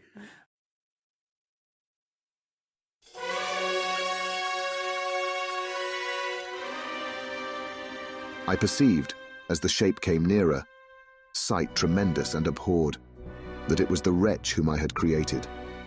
I trembled with rage and horror, resolving to wait his approach, and then close with him in mortal combat. He approached. His countenance bespoke bitter anguish, combined with disdain and malignity, while its unearthly ugliness rendered it almost too horrible for human eyes. But I scarcely observed this. Anger and hatred had at first deprived me of utterance, and I recovered only to overwhelm him with words expressive of furious detestation and contempt. "Devil!" I exclaimed, "do you dare approach me? And do not you fear the fierce vengeance of my arm wreaked on your miserable head? Begone, vile insect! Or rather stay, that I may trample you to dust. And oh, that I could, with the extinction of your miserable existence, restore those victims whom you have so diabolically murdered." But, like, the monster is very, like, sad in the book and depressed and is like, look, just listen to my story. Right. And you kind of gain some sympathy. That's also another thing I think makes more sense about the way it's written in the book, in fairness. In the movie, it's very much like, I'm just pissed at you because I'm alive. In the book, it's more like, look what you left me to. Yeah. Like, this is the life you gave me. But, yeah. So Victor goes back home and he tells Elizabeth the wedding's got to be delayed a couple weeks, and a woman never reacts well to that. Once you have a wedding date locked in, you are fucking committed, man. Oh my god. Let me write that down. Right? Yeah, he doesn't tell her, but he's got to make a bride of Frankenstein, and that's a fucking problem. Look, I've got to go make a zombie wife for this thing I've already put together, and yeah. But she doesn't even know he made the original monster yet. No, she doesn't know about it. You know, he's gonna tell her, just like in the book, after they get married. Just very. Hey. Make sure she's locked in before you tell her about this thing that will probably make her want to leave. What a It's not legal for her to get a divorce probably at this yeah, time. Exactly. So You're right about that. Too bad you should have asked me before. By the way, I slept with 6 prostitutes at my bachelor party. Anyway, let's board the plane for the honeymoon. And the monster. So, but in the movie, she says, "Tell me after we're married." But in the book, he says that. "I'll tell you after we're married. I got a lot of secrets." So he's a dick. Yeah. Yeah. Isn't there a point in the film when he's riding off to go meet the monster where she demands to be told now and he convinces her to wait till after the wedding? No, he says, I basically not telling you shit. I just gotta go. Yeah, okay, that's kind of what I thought, but she does ask before he leaves, and he's like, I'm not going to tell you anything. Okay. Yeah. But I should marry that guy. Yeah. Yeah. Yeah, I should definitely marry this secretive weirdo who I had to go drag out of a cholera epidemic who shoved me once before. Like... That's true. He can be unhinged. This abusive, obsessive psycho seems like a great husband. Also, he's my stepbrother. And he's definitely hiding something. This is healthy. Yeah. This is a very healthy family dynamic. It's bound to end well. So Kenneth Branagh as Victor, he starts the process of creating a bride of Frankenstein, and he's going to use Justine's corpse primarily. But I want to say real quick, because I don't think I've talked about this enough, I really fucking love Kenneth Branagh. Yeah, I mean, he's brilliant. Despite a lot of what I feel like is wrong with this movie and the fact that the reaction wasn't very good to this film, he really is brilliant. His version of Hamlet, I think, is the greatest version of Hamlet that's ever been put on film. Period. Solid. Yeah. But he, what he offers to this role, the physical transformations you see, like he gets like gaunt and he has these bags under his eyes, and the exhaustion level that he portrays at times is really solid. You know, when he's upbeat before things have gone terribly wrong for him, he has such like a likable persona, right? Especially in the beginning phases of the movie. I've always liked this guy, but I just feel like he doesn't get enough credit as the actor for this movie. You know, I feel like he gets some negativity as the director. Maybe some is justified. Maybe I feel that some isn't. But he is really great as Victor Frankenstein. He's likable when he's likable. He's hateable when he's hateable. It's one of the reasons I have a problem with having a problem with this movie, because it's actually got a loaded cast, including him, and they're all really very good. Well, I don't know. I'm not super enthused with the way De Niro played the monster, but he's still otherwise considered to be a very good actor. Yeah. So there's also the madness level, right? Victor Frankenstein is a character that is a mad scientist.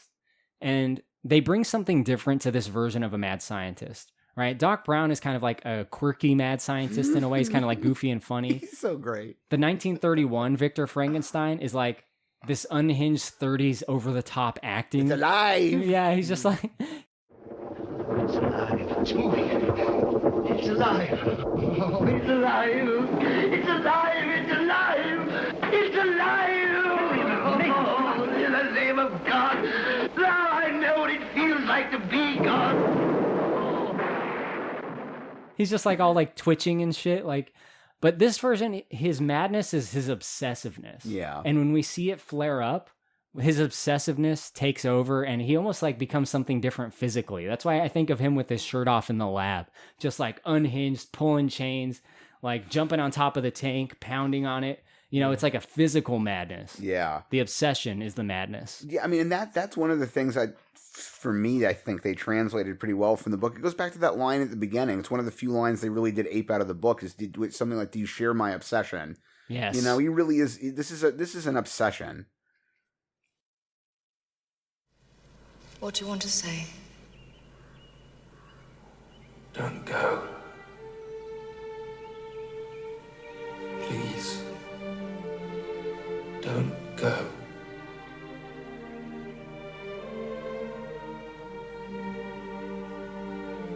I'm frightened.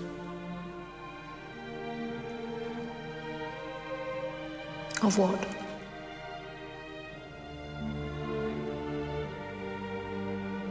I have done something so terrible, so evil, and I'm frightened that if I tell you the truth, that I will lose you. You'll lose me if you don't. Will you marry me, Victor?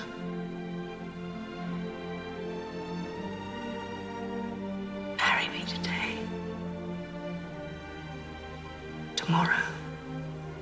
Tell me everything. But you must tell me the truth.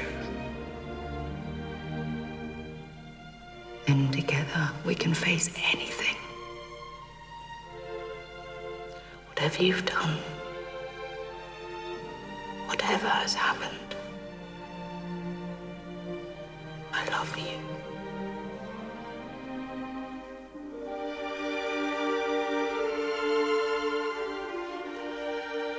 So like I said, he starts the phases of building another monster, a female monster with Justine's body, but Elizabeth is kind of threatening to walk out of his life, essentially. And she convinces him to, whatever you're doing, put that shit on hold and marry me like you promised. And like a dumb fuck, he agrees. It seems like in that moment, he lets himself believe he can just escape the consequence of what he's done. That happens in the book too at some point, when he's like, you know what? Because he does agree in the book, and then he starts to, and he sees the monster watching him from a distance as he's making the female, and he realizes, wait a minute, if I make this thing, what if now there's two fucking people killing everyone I know? Right. Killing humanity, just like wreaking havoc on the world. He's like, I might be making this problem twice as worse. Can they reproduce? Who knows? I wouldn't imagine. Well, you don't know. What if they make more mini Frankenstein? He thinks about that in the book. He's like, what if they start a whole fucking family and they populate a whole fucking island and they start taking over places? It seems pretty unlikely that even if he'd built the wife, that he would have paid enough attention to making sure the womb was functional. I mean, that's one of your biggest insurance policies, is don't give it a functional womb. I mean, you don't know. Well, plus, I mean, okay, fine, I don't know, but I think A, it's pretty unlikely that he would give the female a working womb. B, if we're thinking about this, it's pretty unlikely the monster even has testicles, let alone that its testicles would be functional. We saw them. Well, we saw him. I mean, fine, because they didn't want to castrate De Niro or bother giving him a nutsack prosthetic for the film. They have to castrate him But for like, the movie. I'm not sure that's really a definitive answer. Also, fine, they're there, but like, are they really functional? Well, hold on. If a corpse has been a corpse for multiple days, or its ball's still going to work when it comes back to life? I don't know. He seems horny sometimes, so I think he has some dick activity. Like, I mean, fine, maybe you can get an erection. I don't believe pregnancy's a component of this, though. when he was I'm not in the gonna buy cabin that. and he was looking at the mom, Yeah, well, I feel like okay. he might have rubbed one out in there. Well, but lust is a separate component from whether or not the organ works. Oh, okay. You can have the desire and still be impotent, or sterile. You know, sterile dude can get an erection. He just can't get anyone pregnant. Fair enough. Steve, stop being logical. I want to think about Frankenstein. Having sex. Horny Frankenstein. Yeah, exactly. You guys want to really get into the fine detail of whether or not these monsters made from corpse parts can have a baby together. I'm saying no. Steve's just like, no. No. That's a hard no for me. My point, though, is in the book, like, Victor rightly realizes, like, I'm making this problem twice as bad by making a second one, and he scraps the whole fucking project. It also doesn't make sense he wouldn't use it as bait to kill the monster. Just tell him you did it. Get the monster to show up in a building that you can light on fire and then kill it. And then drop it in a pit of lava. Yeah, do something. Trapdoor, floor, lava. Right? Oh, yeah, Dude's smart enough to figure out how to make a corpse person. He can probably figure out a way to kill the guy. Anvil on its head. And you're fine. Yeah, great. Do it. Piano Yeah. on a Get string. into a barn and dump some hay on its head. Whatever it takes, But like, yeah, I don't know. Chop his head off. This doesn't happen in the movie, but at one point in the book, the monster does get shot. Like, he's out after the cabin hole thing has gone south. He's on his own, and he sees some kid drowning. And he goes and he rescues the kid, and then he takes the kid to the shore, and then the person that was, like, watching the kid, like, shows up on the shore and sees him and has a gun and just fucking shoots the monster, and it hurts him, like, a lot. Yeah. And he's like wounded for a long time. So you're led to believe, like, a couple more of those would have done the job. Yeah, I mean, because at the end of the Still day, like Flash.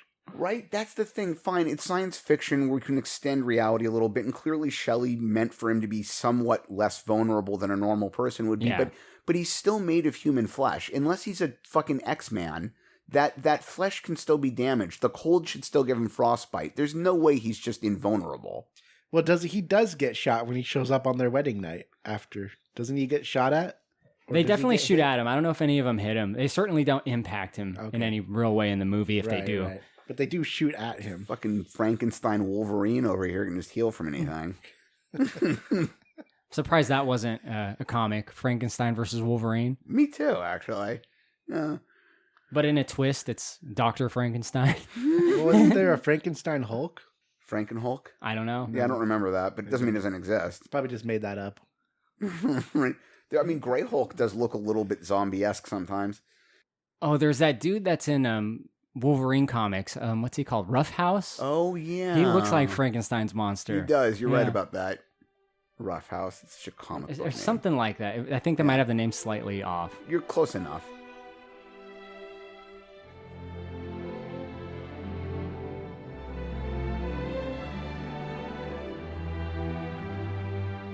But this is where things in the story start deviating from the book, and this is where the monster, while Frankenstein goes off to do his wedding, the monster kills Ian Holm, the dad. Right. So he's like really exacting revenge now. And Frankenstein, I guess, is kind of on his honeymoon. You know, Victor Frankenstein and Elizabeth, who is Helena Bonham Carter, good-looking woman, by the way. She's gorgeous. Finally gonna get to do the deed if Steve's theory is wrong and they haven't been doing it already. I'm sure they have then. Alan, it's a honeymoon night. It should be a happy night for Dr. Frankenstein, right? Should be. But the monster proves his cunning and he's able to sneak into the room. Just like he was able to frame the woman, he can sneak in places now. He can be sneaky, yeah. The 8-foot guy. I guess Well, in this movie, he's like, 5'9". So Right. I guess the implication is that he's been following them around, because otherwise how did he know where they went? Oh, you know what? He's in the house. He kills Ian Holm first. Well, this seems pretty brutal because he doesn't just kill Elizabeth. He rips out her heart. And shows it to Victor. let's talk about this, because Elizabeth is in the room. You know, Dr. Frankenstein is outside, kind of securing the perimeter, and comes back up to the room. He sees Elizabeth. They start to like get sexy with each other. They bring up the brother-sister thing one more time. I'm pretty sure it's their kink. Oh, absolutely. This is a step-sibling fetish played live. Yes. 100%. Brother and sister. No more. No, husband and wife. He starts groping her. Things are getting kind of hot and heavy. But he hears the flute outside. And he's like, oh, the monster's here. I'm going to go outside and shoot this motherfucker. So he's like, Elizabeth, I'll be right back. I've got to go murder this zombie I made. I'll be right back. Wait here. Just keep it horny. Doesn't give her a gun. Doesn't leave anyone to watch her. Yeah, so he leaves the room. Big mistake, right? Because the monster makes its way into the room. And first the monster like gets on top of her and covers her mouth so she doesn't make any noise. But I'm pretty sure at this moment, the monster is getting horny. I mean, he is on top of peak Helena Bonham Carter. So how could you not? Did seem a little rapey. It did seem a little rapey, though. Yeah. It did. I mean, it does go back to what you were saying about him looking in on the mother. I am willing to believe that this monster is still experiencing lust. Like, that makes sense. Yeah. So he's horny while he's on top of her, but Victor bursts into the room. So the monster delivers on his promise, Alan, and that's where he does the deed, right? What does he do exactly? Punches her chest and, like, rips out her heart. Very intense and brutal moment. Shows it to Victor, makes him watch the heart take its last beat.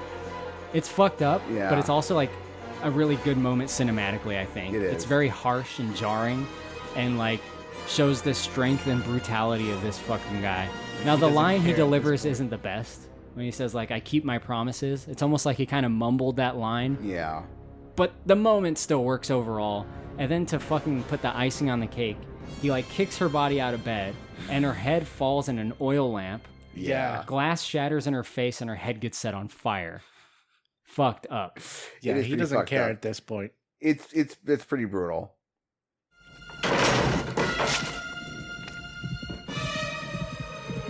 I keep my promises.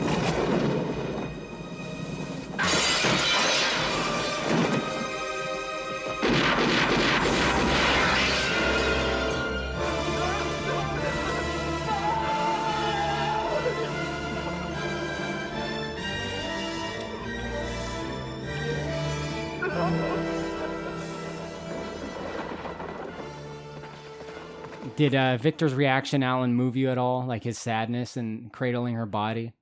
Oh. I think it's a good performance. Yeah. This is the culmination of what he's done. Did a single tear roll down your cheek? No. Oh, okay. That's what I was hoping you'd say. But this is like the climax of the movie. You know, he's killed his wife. The monster he's created. This is it. Yeah. Everyone he cares about is basically dead except for Henry Clavell, who does get killed by the monster in the book also, by the way. It's really fucked up, that moment in the book. And Henry decides to go like full Louis Creed at this point. Do you remember Pet Sematary, Steve? Yes. Louis Creed, when his wife dies, right? Yeah. It's basically this exact thing. He takes the wife's body. In Pet Sematary, he goes and he buries her in the pet cemetery. Yeah. In this movie, Victor decides to bring back Elizabeth, but he can't do it completely because her body is missing a heart. So, Steve, what's kind of the scientific process that he does here? Oh, you know what? He melds together pieces of her with pieces of Justine. Yeah. Yeah. He basically puts her head on Justine's body. Right. Yeah. Which is fucking crazy. And then, yeah, I mean, it pieces her back together and then puts her through the process that the first monster had gone through. Yeah, we get, like, mad science time again. And I love the mad science time in these movies. Like, it's so cool to see him, like, do the science. Her resurrection, for me, is the only part of the whole movie that I actually find legitimately disturbing. Like, I had a hard time watching it. It's very powerfully difficult for me. It's creepy, it's weird. He's turned her into this weird fucking thing, and then she realizes it. That really is the climax for me. He brings back Elizabeth, Alan, and, you know, she's all stitched up, her face is fucked up, her hair was all burned off, she's got all these, like, very fresh burns on her head. Yeah. She looks terrible. Well, Alan, I was gonna ask, would you do her Would you let her give you head? If I was the monster, yes. Because that's the only thing he has. But anybody else should say a hard no. Well, you know, it turns out zombie porn is my kink, so... Steve would do it. Oh, man. That's dangerously close to, what is it? Necrophilia? Yeah, I don't know. It basically is necrophilia at that point. No. Yeah, God. But, well, okay, so he resurrects her, and he makes her this fucked up monster using Justine's body. And when he gets her conscious, he really wants her for himself. He's resurrecting her because he can't handle the idea of her being dead, like you were making the comparison with Pet Sematary. And this is one thing I find a little confusing, as much as it does disturb me, is that it becomes obvious very quickly that there's some amount of residual memory there. And maybe it's just because it happened so quickly after her death. Maybe that has to be the explanation. But he starts to dance with her.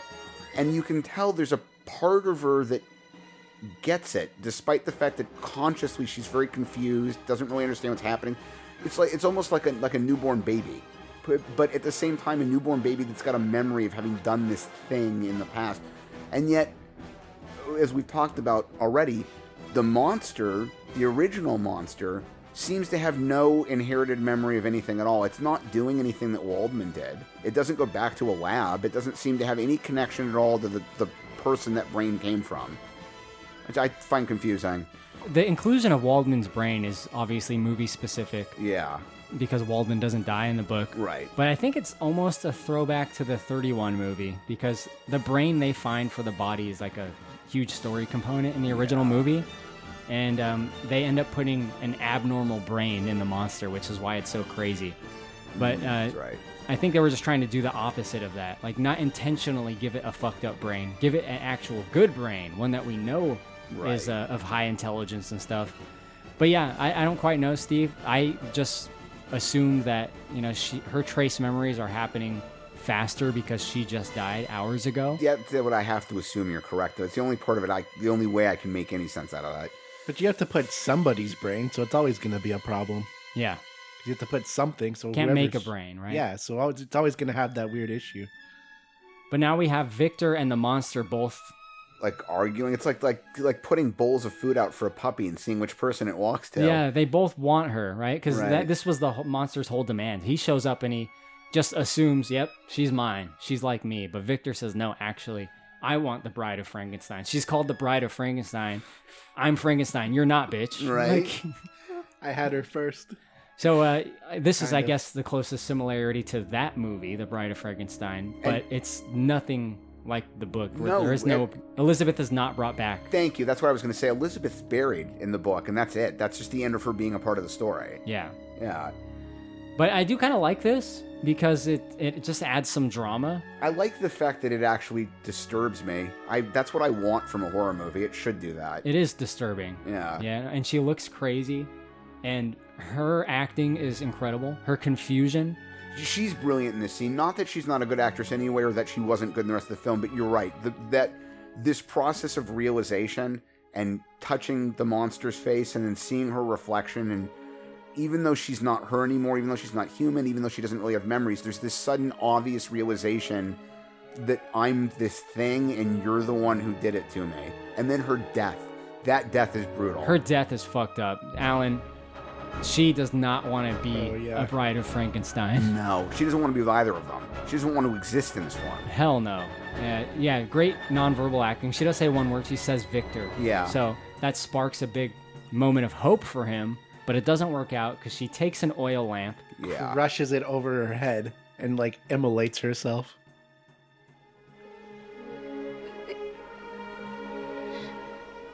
Say my name, Elizabeth.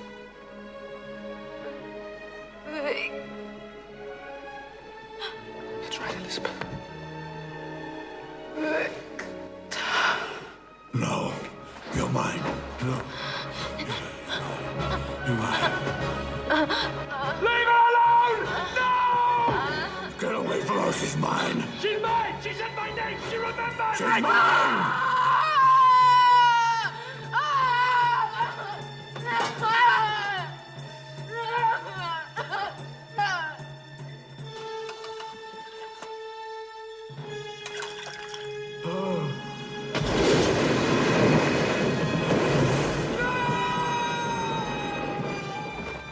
completely immolates herself, dude. The stuntman that was on fire is a fucking legend. Oh my god, that came off so well. When he's like running down the hall to like maximum damage to Yes. like the whole place on fire. We see that person fully immersed in flames for a long time. Yeah, it's one of the best. It reminded me, I know this is goofy, but I think it's the original Nightmare on Elm Street, where at the very end, Freddy gets lit on fire and he's chasing Heather up the stairs. No, Heather Langenkamp's the actress. What's the character's name? Whatever her name was. Nancy. Nancy, there you go. He's chasing Nancy up the stairs. It turns out, I've watched the thing recently, I don't want to drag this out, but Stuntman wasn't supposed to do that. He was supposed to like fall over, and he just kept doing laps up the stairs while he was on fire. They're like, you can stop, and he's like still Yeah, going. he was still doing it for anyway, but yeah, it reminded me of that. You're right though, it's brilliant. Yeah, really good moment, but also like harrowing and dark, right? She sets herself on fire, runs through the estate, and just like falls off the top of the stairs and plummets to her death. Yeah, she chucks herself off while she's still on fire. She's brutal. She fucks herself up in a way where she cannot be brought back again. Not only does it's a she very kill clear, herself- do not do this a second time.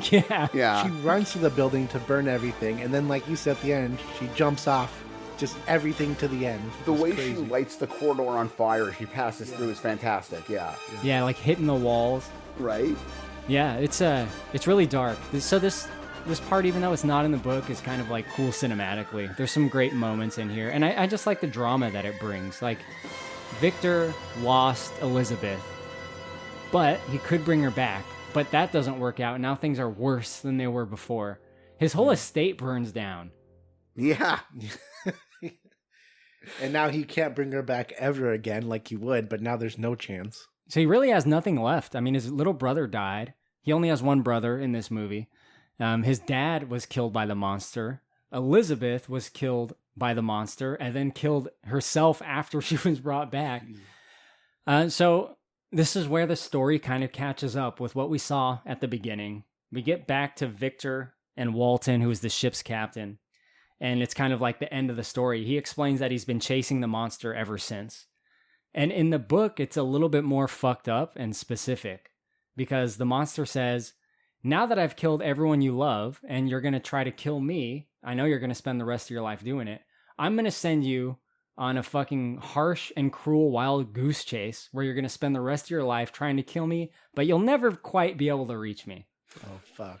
So and even like when Victor is going to die, like in the North Pole and shit, when he's like going to freeze to death, the monster will like leave him some food and some furs just so he can like keep going. Just so he can keep going to force Victor into a life of uncompromising misery. He's like torturing him. Yes. Yeah.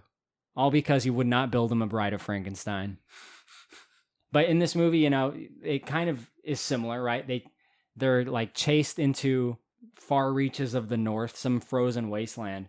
Steve, why don't you tell us about kind of what happens there at the end? Well, the monster goes off to the Arctic eventually, and Victor is chasing him the whole way. And as you were mentioning, this is where we connect back to the beginning of the film. That what we realize here is that Victor came across this ship stuck in the ice as he was chasing the monster across the Arctic. And the captain leaves Victor in the cabin for a few minutes to go communicate with his crew. He's taken away the point about obsession from Victor's story and has decided that he's going to turn the crew back. Well, not quite yet, right? Because he goes back to the crew and he's like, yeah, he just died. Like, raving. Ramblings of a mad ramblings or whatever. Yeah, raving about some phantom. At that moment, they're like, so what are we going to do? And he doesn't quite answer, right? Right. I mean, it becomes obvious, I think, that that's the direction we're going, but you're right. He doesn't really believe it yet. He doesn't believe the story. Right. And then they go back to the cabin and the monster's in there. And he's in there with Victor's body, basically. Victor, I guess, through the years of chasing the monster, just eventually dies of, like, exhaustion or exposure. And despite the fact, going back to what you were saying about how the monster's endgame is just to force Victor to spend the rest of his life chasing him, the monster has now suddenly decided that, like, this is my father, he's the only family I've got. He wants to be with the body. And they arrange to give Victor a Viking funeral, basically. Funeral pyre. Yeah. They put him on a bunch of wood planks and burn the body, and the monster decides he wants to be with him when it happens, which makes no sense to me, because at this point, you've got what you wanted. The creator you hated so much is dead. You made him chase you to death. Just leave. Yeah. Well, I think it's a little bit more complicated than that. I mean, this is similar to the book in that, like, yes, he did orchestrate this, but, like, even though we don't see his perspective of it, we don't spend time with him during this chase, we only spend time with Victor, the monster is not happy about the way things turned out. He wanted things to be peaceful and pleasant and have a happy existence. Oh, I completely disagree with you about that. And have a nice wife. At least that's what he says. And, you know, he explains to Walton in the book, he's like, yeah, I did orchestrate this, but I really didn't want any of this. I just wanted things to work out, and he resisted, and I acted out of strong emotion. I didn't want this, but I also specifically said I want you to spend every moment of the rest of your life chasing me to death. Come on, pick one. I think he would. I think he would have wanted a bride, right? But he'd already killed William at the point he demanded the wife. So if all he wanted was a happy life with his spouse, why kill the younger brother? Don't get me wrong. He's a piece of shit. Yeah, I mean I guess ultimately my point. And now that Victor's dead, you're gonna go with him. You didn't get any of what you wanted out of this situation. So he has nothing left. But what he wanted was to exist. I mean, that's really only if he could be accepted, but he can't. If at that point he decides, I'm done, I'm going to die, why do it in this, I'm going to die with my father? You never looked at him that way. You didn't want him to be your creator. You hated him for doing it to you. You murdered his younger brother and his wife and his father. I find it very difficult to contend those points together. I see. Well, I think in the end, all they had left to live for was each other, right? And even though it was in a adversarial fashion, right? Victor had nothing else except to chase this guy down. The monster never really had anything, but his only connection to anyone is Victor. And well, that's true. This game they started, I guess, where they're at odds. And when Victor dies, the monster, he is really sad.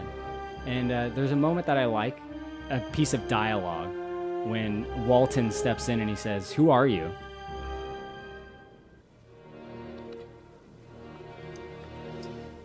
Who are you? He never gave me a name.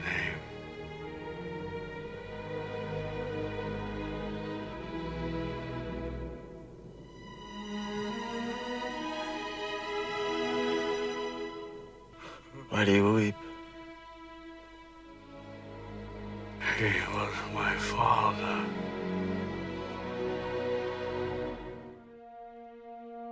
And the monster says, "He never gave me a name." And it's something you don't really think about in the movie, but it's like, yeah, this guy didn't even really have a name. Like, no. What is he? Like, he didn't even have that, like, very basic human thing that you get when you're born. Like, maybe you don't get love or compassion or parents who stick around, but you at least have a fucking name. Something you don't have to say. He wasn't human. People don't have to be like, "Hey, you, hey, chief, hey, Right. hey, buddy." I mean, you almost, thing. I'm not sure Victor would have done it anyway, but there really wasn't an opportunity. Victor was so obsessed with creating him, he didn't think about naming him beforehand, and then in the moment of his creation, the two of them were only together for like 5 minutes before the monster ends up running off. I would have thought of the name first. I would have been like, when it's done, I'm going to call it Frankenstein. But I think you're thinking of it from the perspective of having a kid, where Victor was thinking about it purely, because we were talking about this, it was purely about the obsession of resurrecting something. I don't think he cared enough about it to give it a name. It wasn't his kid. It was just a thing he was trying to bring back to life. Should have gave it a name in the ice cave, though. Been like, you don't have a name. That I'll go for. I'm going to call you Shithead. That I'll go for. After the fact, maybe give him something to call him. Maybe there could have been a moment where it's like, I've got nothing to call you. What am I going to call you? Like, Scarface. What's a name that people will make fun of? Like Hubert. Quimby. Quimby. Yeah. You're going to be Quimby. Since he's so big. I'm joking. Since he's so big, you have to give him a soft name or something dumb. Tiny. Princess. Yeah, Tiny. Sue. Hey, I'm going to call you Sue. Boy named Sue. Yeah. There you go. Get a Johnny Cash reference in there.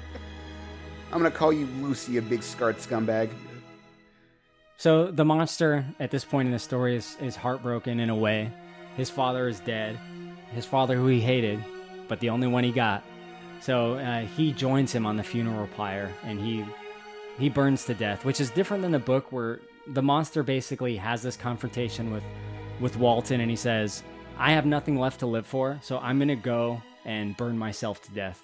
I'll see you later. And he jumps out of the ship. But we don't really know if that happens. In the movie, it's a little bit more explicit. So I think the movie ends with like more finality. It's very clear. Victor is dead. The monster is dead. The cycle has ended. And what this creation has wrought has just been all horrible. So it ends with that note. And then that's where Steve Walton, after he sees that happen, he says, "We're going back home." Where to now, Captain?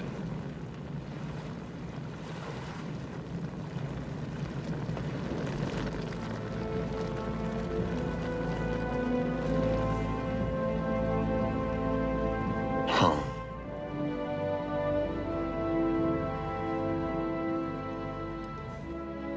He understands the madness that Dr. Frankenstein talked about earlier. And that's kind of the fucked up thing about that kind of exploration type situation, though. It's only madness if you fail.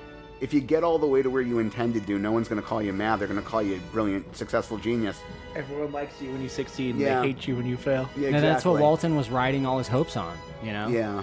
And, you know, and in his credit, that's every single one of those explorers who was successful went through that same thing. There was always that chance everyone in your group was going to die and it was going to be a huge failure. It's just those particular ones got lucky enough to not fail that way.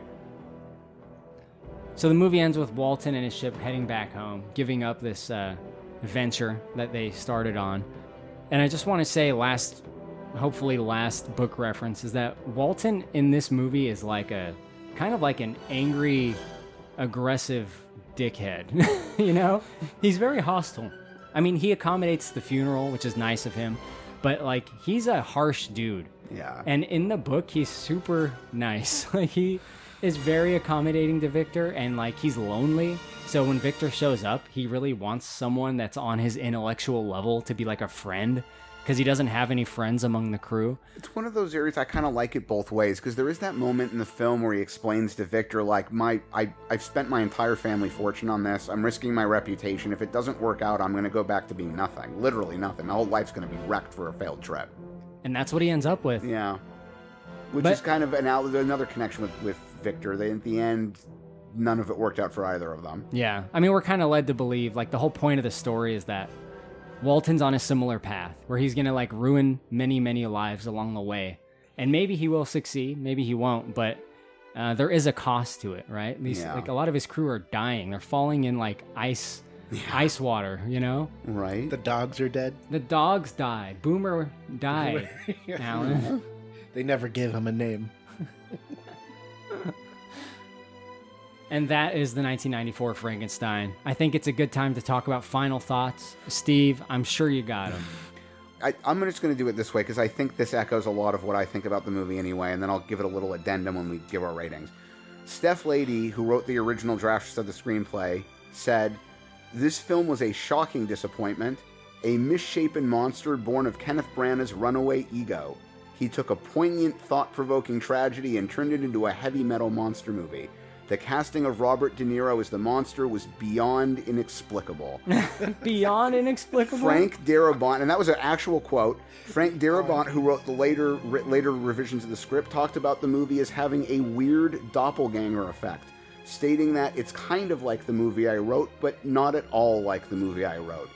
He refers to the movie as being big and loud and blunt and rephrased by the director at every possible turn, and states that he felt that Branagh turned it into a totally different movie, adding that he felt Branagh attempted to make the movie unnecessarily operatic.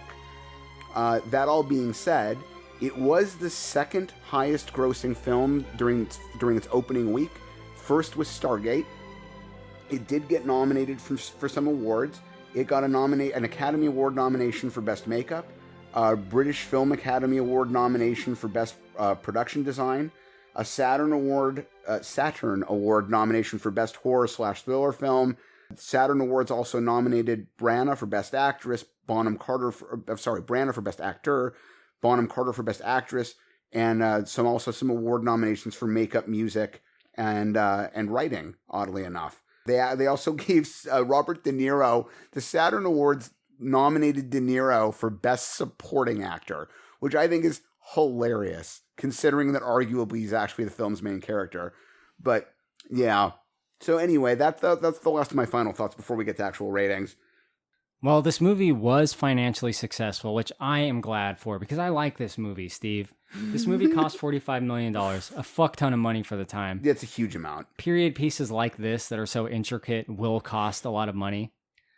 It made $112 million at the box office, so it did do well, but it was not very well received by critics.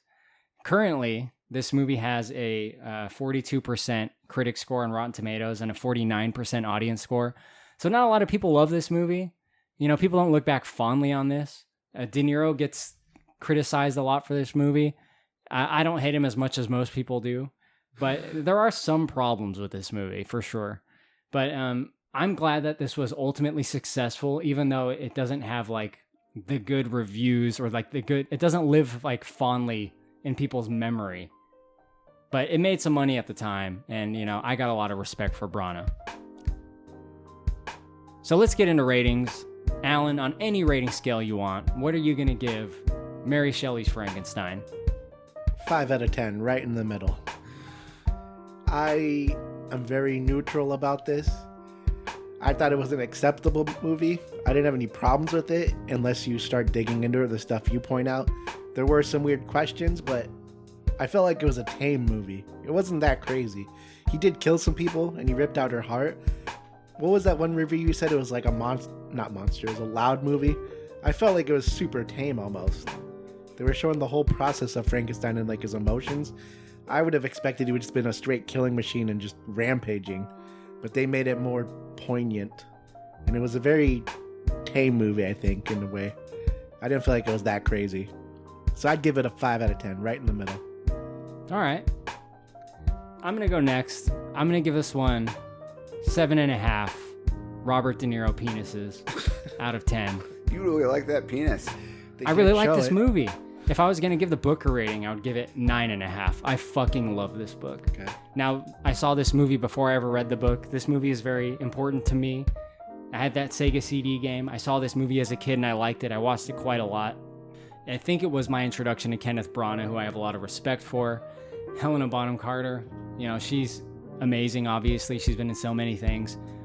Just got to say one more time, she looks really good in this movie. This is peak Helena Bonham Carter. Maybe only better in Fight Club, but I love that woman. But yeah, this movie, the design of it, when I think of this movie, I think about these sets. I think about the lab and Dr. Frankenstein going to work and that score that's playing while he's working and the brutality of it, the ending. I think of the ending with Helena Bonham Carter as the bride of Frankenstein being brought back. I really like the performances and just like the sets, the props they use in the sets, the aesthetic of this movie, just this kind of like, I think of Ingolstadt, even though they're not there for very long, like the gray feel of that. I think the production-wise, there's a lot to like about this movie, and the story is close enough to the book where I think the story works. It obviously deviates in ways that we've talked about, but it's a fantastic story, and that's why it's lived on for so long. You know, this book was written in 1818. That was a long fucking time ago, and it's a story that has been reinterpreted and readapted. I think the movie Poor Things is like a version of Frankenstein, but you see that kind of stuff all the time. But I love this story. High rating for me. Steve, you're next. What about you, man? I'm actually going to line up pretty closely with Alan. I'm going to give this movie 5 out of 10 corpse brides. The production design's great. I agree with you about that. There are certain parts of the story that I think are very poignant, and it's definitely an endearing classic. I mean, nothing survives from 1818 into the 2000s without being so. For me, though, the production design and the ending with Helena Bonham Carter are really the highlights of the film. I find the rest of it to be varying degrees of obnoxious. And although I respect the book, I've never loved it the way you do. There are other literary works I'm a lot closer to for me. Clifford the Big Red Dog? Yeah, I mean, you know, stuff that's easy. The Curious George, stuff like that. It's the live-action Inspector Gadget's like the high point of cinema for me. Yeah, Curious George out of this. But, you know, the production design's great. The acting is very good. The makeup is great. The costuming's great. It just loses me at too many different points otherwise. And De Niro is as the monster does not work for me. As much as there are other criticisms to be made of Dracula, Dracula works for me way more than this does. Between the two, no question I prefer Dracula. Bram Stoker's Dracula, the 90s movie. Yeah, Francis Ford Coppola's Bram Stoker's Dracula. Yeah. yeah. I mean, I don't hate it. I just don't love it. But that's about it for me. Right on. Well, I gotta say that Dracula game, far, far worse of a Sega CD game than that. Mary I can't argue with you about. Yeah, no denying it. When it gets to the platforming, which is in the very first level, basically just turn the game off. I mean, neither of them is as good as the Skeleton Warriors video game. That's the best horror game that's ever made. They made a video game of Skeleton Warriors? Yeah, absolutely they did. Oh my god, I love Skeleton Warriors. You know what? For the time, it was actually not a bad game. I'm not saying it's like a super endearing classic, but at that moment, it was not bad. Actually, pretty good graphics. Skeleton Warriors toys are so fucking good. They are. I love that. I love that. Oh, man. Well, that was this episode of Big Dumb Movie. I thank you guys both for being here. Alan and Steve, you came over to the studio.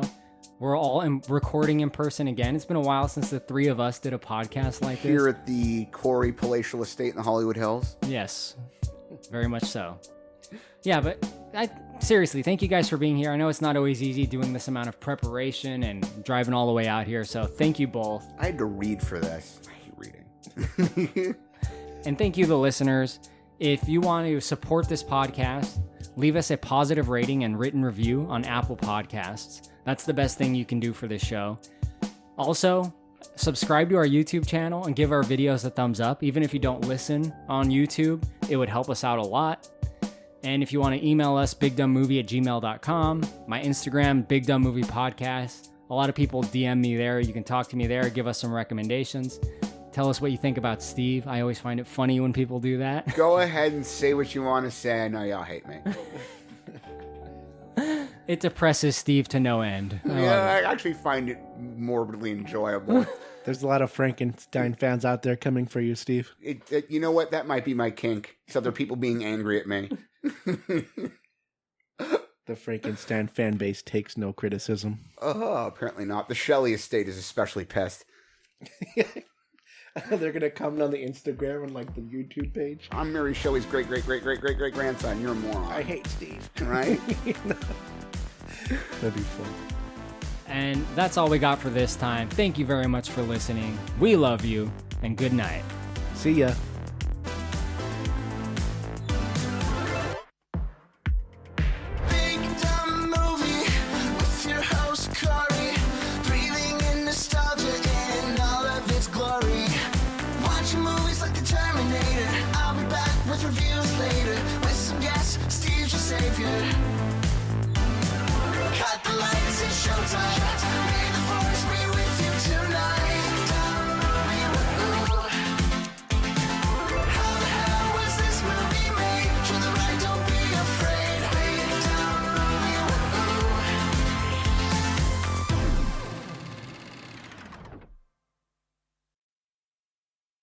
Hey, Corey. Yeah. Was Frankenstein's monster fun at parties?